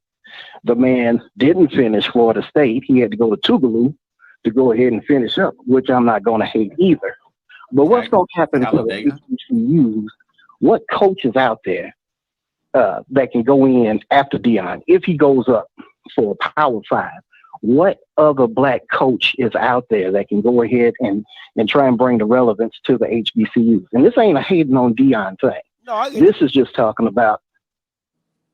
I'm sorry? No, I said, I get you. I understand. It was Talladega. Yes. It wasn't Tougaloo. It was Talladega. But go ahead. Continue. I'm sorry. I said Tougaloo. I meant Talladega. Yeah. But who else is going to have that kind of platform that can bring the relevance to HBCUs and still keep us in the main platform? And let's just say it. Let's just call it like it is. If it had not been for the political situation, the racial things that were going on in politics, George Floyd and all this other stuff, would he have had the platform that he's got? I think he's an excellent businessman. He took the opportunity. And if he goes to the Power 5, if he's called, as we keep talking about, was he called to help HBCUs or was he called to help himself? And I'm not dogging the man for being out there for himself, but I'm saying he's right for HBCU, but let's not just say he's the savior of HBCU. HBCU has got to be the savior for HBCUs. I'll hang it up unless y'all got questions. All right. Appreciate the call. Listen. I would say there's a number of coaches that Jackson State could hire. Now, for the record, there's only one Deion Sanders. There's only one. So to try to make somebody else to come in, obviously Deion's shoes are going to be hard to fill. But Ray Lewis could take that job and do well. Ed Reed could take that job and do well. Jerry Mack could take that job and do well. Jackson State won't be hurting for people that will be looking to come in and do a phenomenal job. There are other NFL players now with high profiles that may come in afterwards to see. Marvin Lewis. I like Marvin. I do. I like him, but I don't know about that fit. But he could do it, and he understands football. Absolutely. I don't think Marvin Lewis is a great answer for Jackson. I think he's a great answer for HBCU football. Listen, I can't. I'm gonna keep saying this. I have never separated the two of Deion's ambition with his relevancy for HBCU. That you can't separate them, right? Even if he's being the most ambitious and looking for a Power 5 job, you cannot take away all the good stuff that came with his ambition. It just can't happen. So even if you don't like the fact that he might use this as a stepping stool or he might go to a Power 5 job, you have to love what he has done for HBCU football. And it's okay. It's okay to have both opinions and be like, hey, I don't like how he's using us, but I love that he did what he did. It's okay. And let me say this. If Shador had gone to FAU and played football there, he would be nowhere near the stage. He would have nowhere near the stage absolutely that he has now. If Shiloh had stayed at the University of South Carolina, he would have been a blip on the radar and nobody would even know who he is. He's hurt and he's still getting a ton of publicity and a ton of accolades just for being under his dad, for one, but then also being at Jackson State for a time such as this. Listen, I'm gonna say this, right? Because I look at it like this. If somebody else comes into Jackson State, another high profile hire, Deion has the playbook. Deion's just going, especially if it's a guy. It's set, bro. Like Deion already has the playbook for you, so he just gonna pass you the playbook. Now, can you promote and market like Deion? Probably not, because you're not Deion. But the playbook is set. I mean, I don't understand how. Man, listen, stop. Listen, don't reinvent the wheel. Just keep doing what was already being done. These guys were just on 60 Minutes, bro. That is a ton of publicity, not to mention Deion's own publicity. People are talking about Jackson State that have never talked about Jackson State. And trust me, the recruits know about Jackson State. Let me say this. And this is I'm gonna say this, and y'all can disagree. You can cry, you can be mad all you want. I don't give a damn. The only person that I hold to a standard is the SWAC commissioner. And this is my point with this. You have to use however long Deion is in the SWAC, that should have been your leverage play to go get a real deal, Holyfield deal. And I just had a conversation with a subscriber, and I said this. HBCU Go's production has been A1. Nobody can tell me no different. HBCU Go has been A1 in their production. But you got to understand, you got to look at it in the whole totality. The only reason they show one game a weekend is because they do not have the production to go everywhere and schedule all those games out. So they pretty much look at HBCU Go as Sunday Night Football. They put all their resources into that one game. For me, is this. The SWAC and the HBCU Go should have partnered and built it together. Not saying the SWAC should not have sold their stuff to HBCU Go. They should have partnered with HBCU Go and built it together and said, hey, 50-50, 60-40, because the bigger you get, the more money we get. But HBCU Go is just going to get bigger and better with their production, and the SWAC is not going to get any more money. That's where the dichotomy is. So all you guys talking about, oh, we should leave ESPN and go to HBCU Go, that's all cool and dandy. But the HBCU Go is the only brand that's going to make more money off of more people watching. The SWAC lost all of that once they sold their content. So you got to understand the business aspect of it, of how the commissioner royally screwed you guys, because now you're seeing something outside of ESPN that looks good, and you're like, damn, let's jump on this bandwagon. But in the long term, it has no benefit to the SWAC. None whatsoever, because they've already sold everything. So it is what it is. 7309 coming to you. Hey, caller, you live. Hello? Yeah, you live. Hey, yeah, I was the one that got a cut off early, but what I was asked you about Deion Sanders leaving Jackson State. I think Jackson State fans got to be realistic. They know the man probably going to leave, whether he came there for a stepping stone or not. But my thing was that you said he has no legion. But what about if he just stayed there and build a legacy? Not saying that he's going to be Eddie Robinson, but what he means so much to the community, the Jackson, Mississippi community, the state, and just how he's such a mentor to young black men. I mean, he could go to a Power 5 school, but I don't think he's not going to have the power, the control, and they're not going to treat him like he's been treated in Jackson, Mississippi or at HBCU. And I think what you said with the SWAC commissioner, I think he dropped the ball. And I got just one question for Kofi. What do we have to do for HBCUs to keep coming to the games? Because I look at the Alabama State game 1 week after Jackson State, and this weekend against Valley, the stadium was empty. Thank you. Well, the first thing is you have to have the right people in your marketing program. And that level of communication needs to be consistent, but there also has to be a paradigm shift within, I want to say a culture shift within all of our HBCUs. We're not football fans. We love events. We don't necessarily love football the way that we need to. And there needs to be a larger commitment on a personal level about our schools. I look at what A&T is going through right now, and it's like, really? It's like y'all left the MEAC to go do what? And now they're trying to figure out what they have to do to try to get people to come to their games. You take what's happening at Howard University, who has over 12,000 or has over 10,000 students, right? If they could fill up their little stadium alone, but there's no real commitment or connection to the DC area. even if you go towards FAMU, I feel like, FAMU has underachieved in terms of attendance as well. We're always in the top 10 or whatever, but we've been that way. So what needs to shift? With the Tallahassee's bigger now than it was in the 70s, but the attendance is just about the same.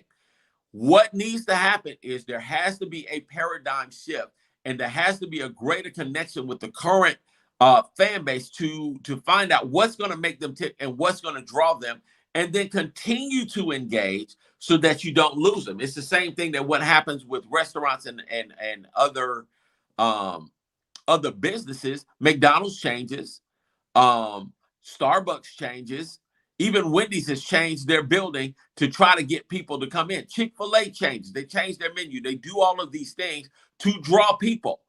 And they found that connectivity. That's why Chick-fil-A is always packed. Burger King is not.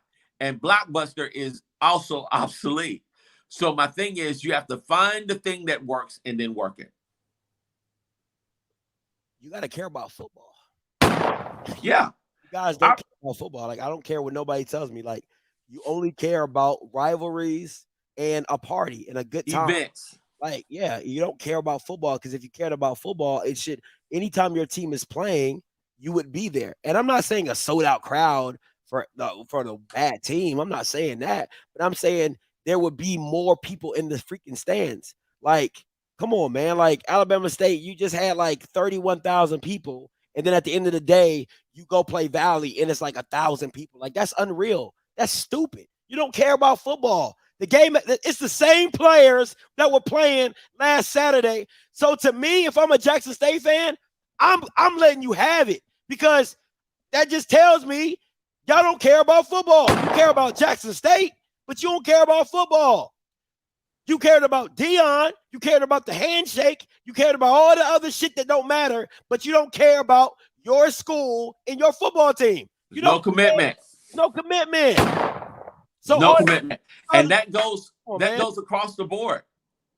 That goes across the board. But it also, you have to have a competent marketing team that can connect with your local community and fan base. And you've got to start somewhere. You got to start, you got to connect. And that was one of the things that I do credit Dion with. Jackson State has always had a fan base, but he reignited them and connected them. But at the same time, they also pick and choose what games that they go to. They're not, the culture slowly changing, but, they could even do better on a number of fronts. I was looking at the fact that they played, who was that? Louisiana Monroe they played last year? Well, ULM, yeah. Yeah. That's 2 hours away from Jackson. Jackson State should have had at least 5, 6, 7, 8, 9,000 fans there. You just 2 hours away. You should have packed their stadium out and gave your team a home field advantage. But no, you weren't there because it wasn't, it wasn't big enough for you. Let me ask you this. What does marketing look like?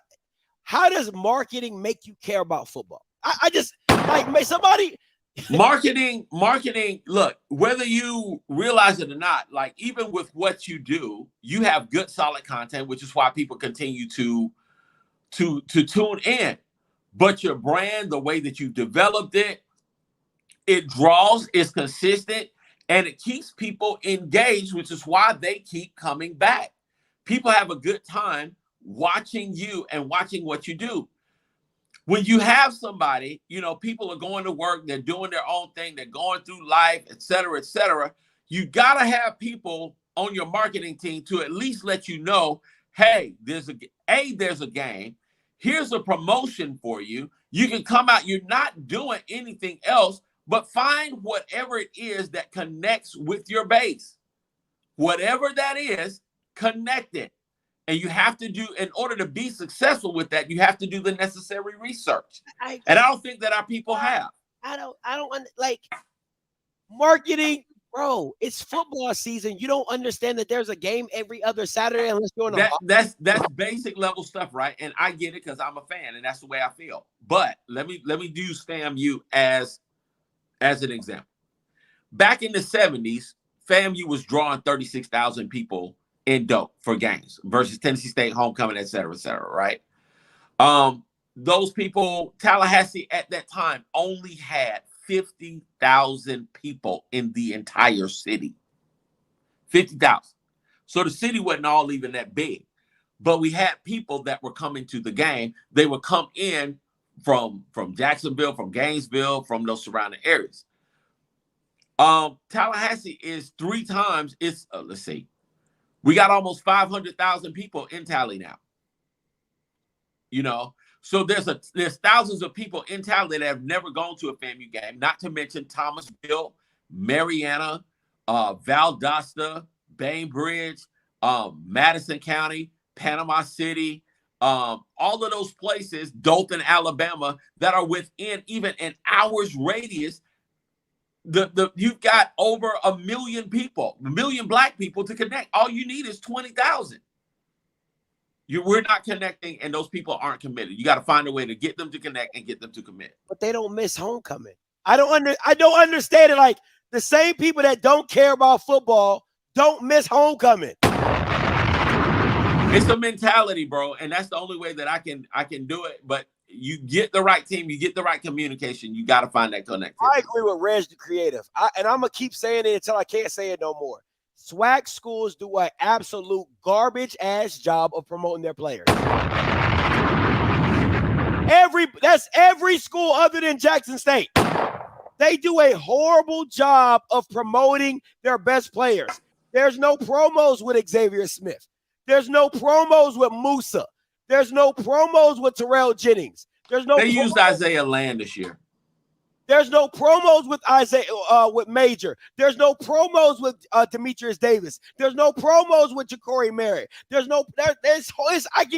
I can go through every list of schools and tell you what they don't do in promoting their players but that's marketing, isn't it? That's fair. That's fair. That is marketing. 0879 coming to you. Hey, calling you live. Yeah, I gotta agree with you. That was sad coming off that homecoming, just to have a crowd like that. But we're in a state where I'm sorry to say this, but when Alabama or Auburn is playing at a certain time, you're not gonna get a crowd. Troy has the same problem. UAB has the same problem. North Alabama, South Alabama, they have the same problems. This is what it is in this state. And they should have thought about, hey, you might need to move the game to 6 o'clock, make it a night game. That's the competition here in this state. They're too entrenched. And that's marketing. Show up.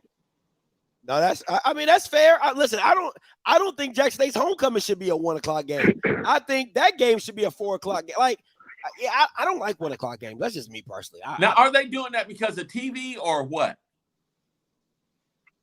I mean, did they move that game to 1 o'clock because of TV? All the Sunday schools have the same problem. You are up against Alabama and Auburn. They are the NFL teams in this state. I'm sorry to say. That's facts. No, that's facts. You ain't got. They get the shine. Yeah, that's for real. That's facts. And you kind of got to play off of them. You have to think about switch the day, Sunday or Friday. Well, not Friday, but. Ain't nobody doing that. You got to go with different days. That's why, Troy plays on different days, not to have to compete with to get a crowd. And yeah, that is sad that we just only had 1,000 people in there. And it was connection today. That's the other kicker. That's bad. That's bad. That's the way of it. That's not bad. That's ridiculous, absurd, and sad. Hey, appreciate the call though, bro. Yeah. How in the world how you gonna support a school that didn't even? Never mind. Listen. Thank you, Jesus. Thank you. Alabama, it's ran by Auburn and Alabama. Even the black graduates are Alabama and Auburn fans. Let's not play this game like they not. You know what I'm saying? And they will probably sit at home and watch them before going to a game of an Alabama school. That's sad. That's ridiculous. Let's just keep it a whole buck. That's ridiculous. You know what I'm saying? 8945 Doc coming to you. What's going on, fellas? What's up, Doc? What's up? I'm good. Hey, Kofi, I forgot you need to get the belt for somebody else. I had put it in the chat that you need to get the belt for those damn Jenkins promoters that was at the River, the classic that was in St. Louis. They River didn't City do what they were Classic. supposed to do. Yeah. They had to cancel it and basically send the game back to UAPB, which was, that's the reason why. I agree with you, Scotty. That's the reason why we don't need to have these dang on classes most of the time. And I ain't say all of them, but just majority of those classes, we don't need to have them because nobody's not doing the work. Nobody is not holding these promoters accountable or hostage or anything like that. Nobody's not doing anything about these promoters. So go ahead and give them the belt and then get Alabama State the belt because just like you said, just like I said, you had a crowd of 31,000 last week. And then this week you played Valley, you have a third of that. Well, I agree with that. I agree. Go ahead. No, you go ahead. Mr. Kofi. No, I agree with you. Now let me say this with this whole classic thing, because a lot of these guys, they permit these things that sound pretty good, but in reality, when it comes to classic football games, there is a formula that is going to work. Okay. Early in the year classics will always work because you're going to have a whole lot of optimism with the teams. Nobody has a win and loss record. Everybody's like excited about it, especially if you have it. But here's the other thing. You gotta pick teams that's going to travel or have a strong fan base somewhere near there. You got to have a team that's going to have the capacity to bring at least 10,000 fans to a classic football game. And then the rest is about engaging your local community. I didn't see UAPB bringing a whole thousands upon thousands of people. They don't do it. They don't do that. I'm just saying. So I don't know why I would have even bothered. What was that game? It was Alabama A&M and. Nah, it was. They're talking about when we talk about hit a lick is that they were supposed to be showing the game online, and it wasn't. All it was a black screen, so people was paying for something that they didn't get. That's why they talking about hit a lick. Yeah, that's ridiculous. Oh yeah, when I heard about that this morning, I didn't catch this live show this morning, Scott, but when you said about that, I listened back to it. Yeah, I'd have been cussing everybody out from Pine Bluff. Hot. Everybody, bro. You, man. The principal. Yeah, you a good one, bro. You a good one because if it was me or if it was my wife, oh man, shit, we would not have Pine Bluff would not be standing up right now. That's crazy. But hey, Doc, how much did they pay for that broadcast? Did people have to pay? $10. Yeah, I mean, and listen, listen. It's not a lot, but still. You know what I'm saying? It's the principle. You know what I'm saying? Like people are coming to your site to watch the game, and then they don't even have the decency to like apologize or go on Twitter or go on Instagram and say, "Hey, we apologize for our technical difficulties. We'll try to reimburse you, or we'll send you a code or discount code for the next." Like nothing. Like that's what makes black business so, and it makes it so frustrating because you're like, do you care about your consumer? You know what I'm saying? Right. Like, come on, man. It's crazy. But like I said, I'm not going to ask for my money back. UAPB, I can keep it. Hey, caller, you live. Yo, Scott, it's Wake. What's up, Wake? Hey, good show tonight. But one thing I did not hear, and I have a problem with this. Nobody has told you to get the likes up. Get the likes up. I ain't heard shit. That's all I got, man. Good show. Hey, appreciate it, Wake. Appreciate the call, bro. Yeah, please. I needed somebody. My boy TG, he usually be in there. Get the likes up. All right, Lowe's coming to you. Hey, caller, you live. What's up, Scotty? What's up, Lowe's? What's up, Scotty and Kobe? How y'all doing today? All right, my brother. How are you? Pretty good, pretty good. I have a question, Scotty and Kofi. I see everybody saying TSU don't have a defense. they do realize TSU haven't given up but 3 Swac touchdowns since PV, right? You said And if you look at that, who actually playing better than? What did you say? You said they haven't given up what? I couldn't hear you. I'm sorry. 3 Swac touchdowns. Texas Southern, they've only given up 3 Swac touchdowns since PV. And if you look at it, who actually playing better than TSU defense other than Jackson State? Huh, Kobe? My point was dealing with, and I think Texas Southern obviously is a better football team than they were last year. But just going into Alcorn and going into Lorman, it's never easy. And Alcorn is coming off of a loss. Hold on, didn't UTSA put 45 on y'all? Swac. Oh, okay. My bad. I was about to say what? But okay. Yeah. Who did they play now? Didn't they have a Swac loss? Who did they lose to? Alabama State and PV. Oh, and that was 16. That was 16-13. Yeah, Alabama State got that touchdown off a turnover on the other side of the field. Yeah, so it's 16-13. That's when yeah. Okay.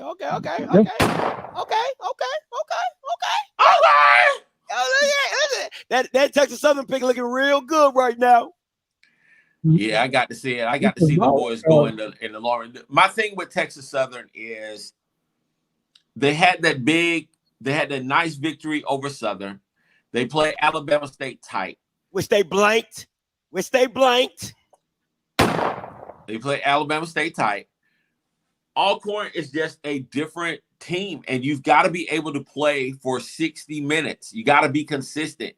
And Texas Southern hasn't shown me the consistency. Sooner or later, you just see them do that little dip thing. And Alcorn doesn't normally have bad dips in play. Now, the trick is always on homecoming week, it's a little tricky because you've got so many events. But McNair's such an experienced coach. He's got to have a homecoming plan. So I just, we'll see. I'm still sticking with Alcorn. I'm not betting against McNair at home. Lois, let me ask you this before I let you go. I know you're pretty close to the team. How offensively, because they haven't been able to really get the passing game going that way. How they looking wide receiver wise and stuff like that?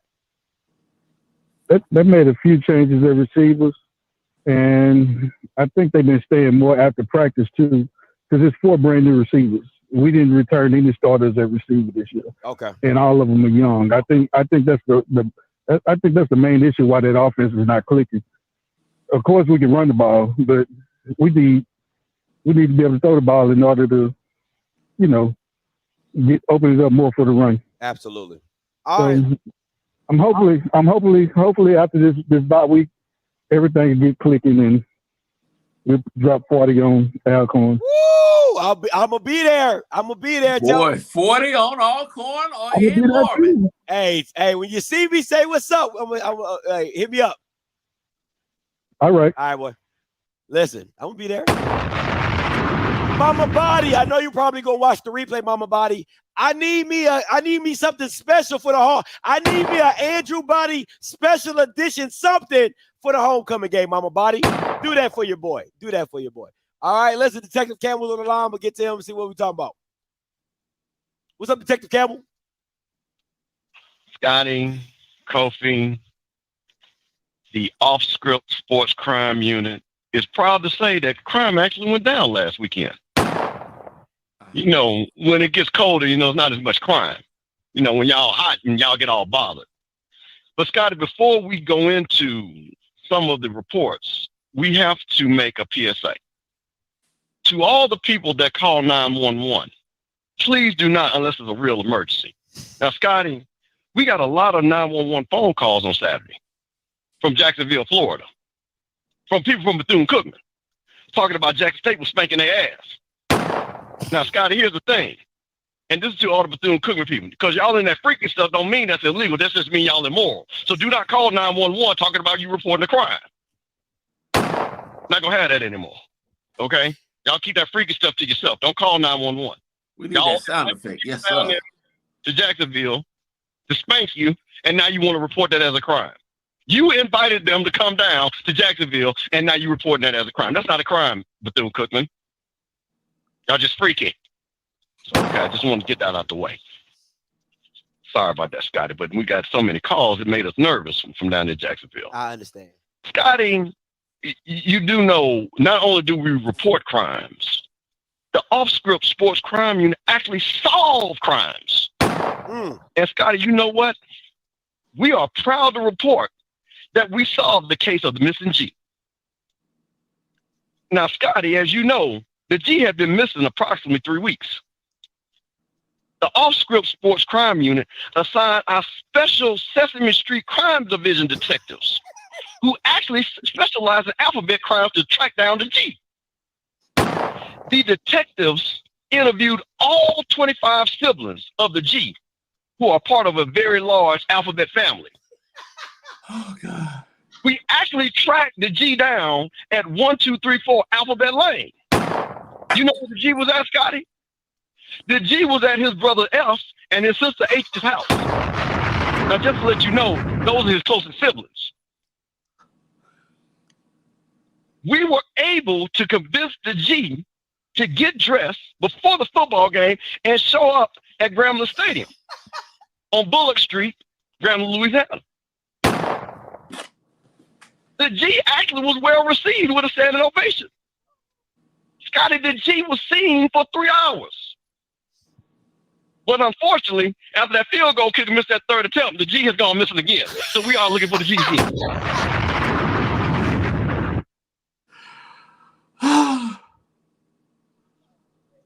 But we want to thank the Alphabet family, all 25 of them, for helping us find that G. And hopefully he will stay at home in Grambling and not just hang out at his brother and sister's house anymore, playing spades and dominoes. Now, Scotty, I want to have to read the intro because this one really concerned me. In the criminal justice system, the people are represented by two separate yet equally important groups: the police who investigate the crimes and the district attorneys who prosecute the offenders. Now, as you know, we have different precincts all over the Swac's footprint. Our Jackson, Mississippi precinct actually called us about a cold case. Now, I know you remember Coach Prime said somebody had stolen his wallet and his boombox, right? Yeah. So we kind of didn't let that go, but they called us back because they were concerned. Because, Scotty, they say they actually have a description of a suspect. Now, Scotty, this is concerning because you know you and I are friends, but we cannot have any bias. Said suspect is around 6'1", 220 pounds, wearing an orange ski mask. He has been seen actually in your studios doing videos. We have seen this person fitting the description on this channel, and he goes by the name Script Shiesty.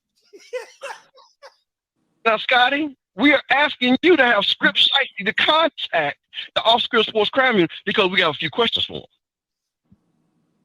Oh, Jesus. And Scotty, we also want to know exactly where you were at those times. Now, I told them Script Shiesty and Off-Script are two different people.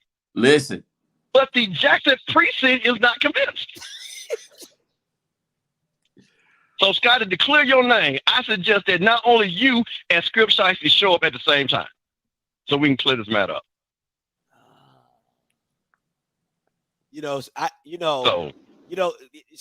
Shiesty's he's a little shiesty, like he can't, like, he's not very fond of cops, you know what I'm saying? So it's gonna be a hard pitch. That's a hard pitch. I'm gonna try. Scotty, they want me to put a warrant out. I told them I knew you personally. They wanted me to put a warrant out. But I told them that we can get Script Shiesty to clear all this up and let everybody know he is not you. I told everybody that is not you. Come on, Script Shiesty. Even though he might sound like you, he might sit in that exact same chair and drink water and eat cake batter and frosting. That is not you. So, Scotty, I just wanted to just make sure that, we want to clear that up because, them folks down in Jackson get You know, they've been wanting to put you under arrest for a long time. But we don't play favors around here. We don't play any favors around here. So, Scotty, I am proud to report that, like I said, crime has gone down. We have found the G and brought him home. And Script Shiesty, please clear your name by calling them 1-800-OFF-SCRIPT crime unit. That is our police report for tonight. Appreciate it, Detective. I'll definitely relay the message. Oh, man. God, dog. Script Shiesty. Always into something. You got the Script Shiesty. You got to check up, man. You got to go on down to the precinct. I told him not to use I said, he was like, hey, man, if you mind if I come on the show and do a little skit? I said, cool. Just don't use my moniker. I said, don't use Script. I said, if you're going to be shiesty, do something else shiesty. He going to be like, nah, I like Script shiesty. And I knew it was going to come out in the back of my ass. I knew it. Listen, people, if you got family members that be doing some side stuff, don't believe them, okay? Don't believe them. And you let him in your studio like that. No, like, where else was he going to record? Why you think he wears ski mask? No face, no case. Wow. Telling you, man. Get on my freaking nerves, man. That's why you can't trust family. Can't trust That's family. why you can't do it, man. Can't trust family. Can't do it. All right, 3-9. But they're not the same. Now I feel like, you know what I feel like? I feel like to get off the dude off a barbershop, the light-skinned dude, when they use this truck to steal the ATM machine. Right. He got picked up at the barbershop. He like, bro, that wasn't even me. I wasn't even driving, but it was your truck. Like, dang, man, it wasn't even me. Dang, bro. Hard knock life out here in these streets. All right, 3935 coming to you. Hey, calling you live. Scott, hey. What's up? What's up, man? It's been a while since I done called in, man. I missed you the other day, man. I tried to call you and Blue, kind of shut it down early, and I missed you, but that's all right. Really, man, I just wanted to talk to you. First off, I want to say I'm glad you done came around to my boy, Eddie Robinson from Bama State. Yeah. Because, man, he's really a good dude. And tonight I just wanted to just say, man, last week had me so hot. I don't want to see Jackson State win nothing no more. They disrespected my school and then disrespect my boy. I was like, no. And these delusional Jackson State fans, they all like, oh, no, Alabama State, y'all was just wrong. And y'all coach was just in his feelings and stuff. No, the person that was in their feelings was Coach Sanders. When Eddie just spoke the truth, he is not Swac. He ain't Swac. Did you go to Hey, Kofi, you know what, man? I'm sorry. This is the first time I've called in, too, when you've been on. So, but let me just break it down to you like this, bro. What my boy Eddie meant was he's cut his teeth. Eddie has cut his teeth in the SWAC because he played in the SWAC for Bama State. But Deion played at Florida State, which everybody knows. But that ain't the only reason why he's not SWAC. He's not SWAC because he don't respect it. For real, he disses all the tradition. He disses the classics and stuff. And if you ain't his boy, one of his boys, as in Willie or Dancy, he dogged you as a coach. He ain't got nothing for you. Now, he's speaking good of the coach for Campbell this week. That's all right. I know you and your feeling. Hey, get it out. Get it out, though. Get it out. You know, that's what the show's all about. Get it out. Get it out. Yeah, man. I mean, he had me really hot, man. I've been a big Prime fan, except for when he went to Dallas. But man, when he dogged my boy out at my school, he gonna say at the end of his press conference, I don't know why he thought he was gonna get a win. I don't know what he thought that. Man, another coach never says nothing like that about an opposing coach. Never. I don't care how talented you are.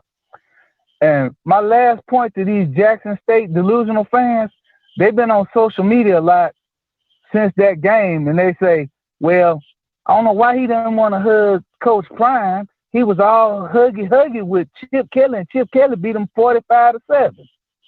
Well, let me clear this up for y'all. First of all, Chip Kelly never said a disparaging word about our coach or our school leading up to that game. They had to choose us as an opponent to fill in for another game that didn't go through. But he was very complimentary of us. Then during the game, yeah, we was in the game for a minute there. Then they kind of took up. But when they got their 45 points, that was the early in the fourth quarter. It was 13 minutes and 24 seconds left to be exact in the fourth quarter. They never. All right. You should have let him talk because I was just going to ask if he was at the game on Saturday. I mean, it's really no need. Listen. So thank you for calling. Okay, thank you for calling. But you was doing a little too much rambling. All right. I was trying, I was trying to let you get it out, but you was rambling, and I just need you to land the plane, so I hung up. All right, Kofi, what you got coming up this week on the Bowling Strike Zone? We got the ONG Strike Zone. We may have our new AD on Wednesday. We're waiting for confirmation on tomorrow, but we'll be promoting the show. And the men's basketball coach will be on Wednesday, so it's going to be a good one. We got Rattler Mania on Wednesday night at midnight, so we're looking forward to it.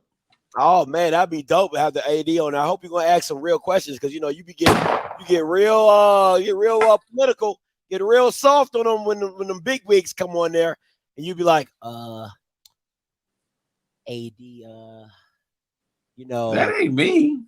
All right, that ain't me. Okay, I be the only one asking them, serious questions and stuff. None of y'all really be asking no hard questions. Y'all. I get it. You guys are, you gotta play the politics. You know what I'm saying? So, hey. That's the only thing you need to have at FAMU. As long as if you look good, she look good. If you look good, listen, they be looking at resumes like this. This is how they be looking at resumes they be like this. They be like ugly. Oh, she's a keeper. Here we go, keeper. Ugly. Oh, he white? No, we don't do white. We don't do white here at FAM. White. He's Hispanic. He a little too close to white. Ugly. Like that. That's what FAM. That's how FAM get down. We all know it. Stop playing. We all know it. All right, listen. Catch Kofi asking them softball questions. Him, Brian, and Kelvin throwing them softball questions. Oh, what do you think? What do you think about FAMU? Oh, how great is FAMU? Are you excited to be a woman in the AD position? What's your 30-day plan when you touch down? I know you're a compliance lady, so how is your compliance? What are your things for compliance? How in the hell did you get the job? Like that's messy. Damn. Messy. But that's a question that people are gonna want to know, right? You was 8. How you become number 1? And she wasn't on the committee. So she's not gonna be able to answer that question. That's the real question. But I ain't gonna. How you gonna fundraise? Compliance? Now that's a different question that's going to be asked if she comes out. It's gonna be like this. I see that you're. Would you like to put some money on it? This is how the question is gonna be asked, though. I see that your resume, you're really strong in compliance. How do you plan on fundraising for FAMU? That's kind of how you going. That's kind of how that's the gist of it. Me, I'll be like, hey, listen, you're pretty good at compliance. I get all that. But what money have you raised? What money have you raised? What millions have you gotten? Legitimate. That's legitimate. Because if it was me, I'd be like, because my boy Angelos, he was out here getting banked. So what you talking about, Sykes? Don? He's like, anyway, I'm done. I'm being messy. You are being messy. Oh man, it wouldn't be me. Messy. I'm petty. You know how I get down, man. Stop playing with me, all right? That's why people try to cancel me all the time. Anyway, All right, all 435 of you guys, appreciate you guys for tuning in. Make sure you get the likes up. Make sure you check out the ONG Strike Zone on Wednesday so you can see the softball questions thrown to the AD and how she hits them out the park. All right, with Kelvin, Brian, and my boy Kofi. All right, and free Kofi. Okay, free Kofi. All right, listen, until next time. You know what I'm going to do. I'm going to holler. God bless.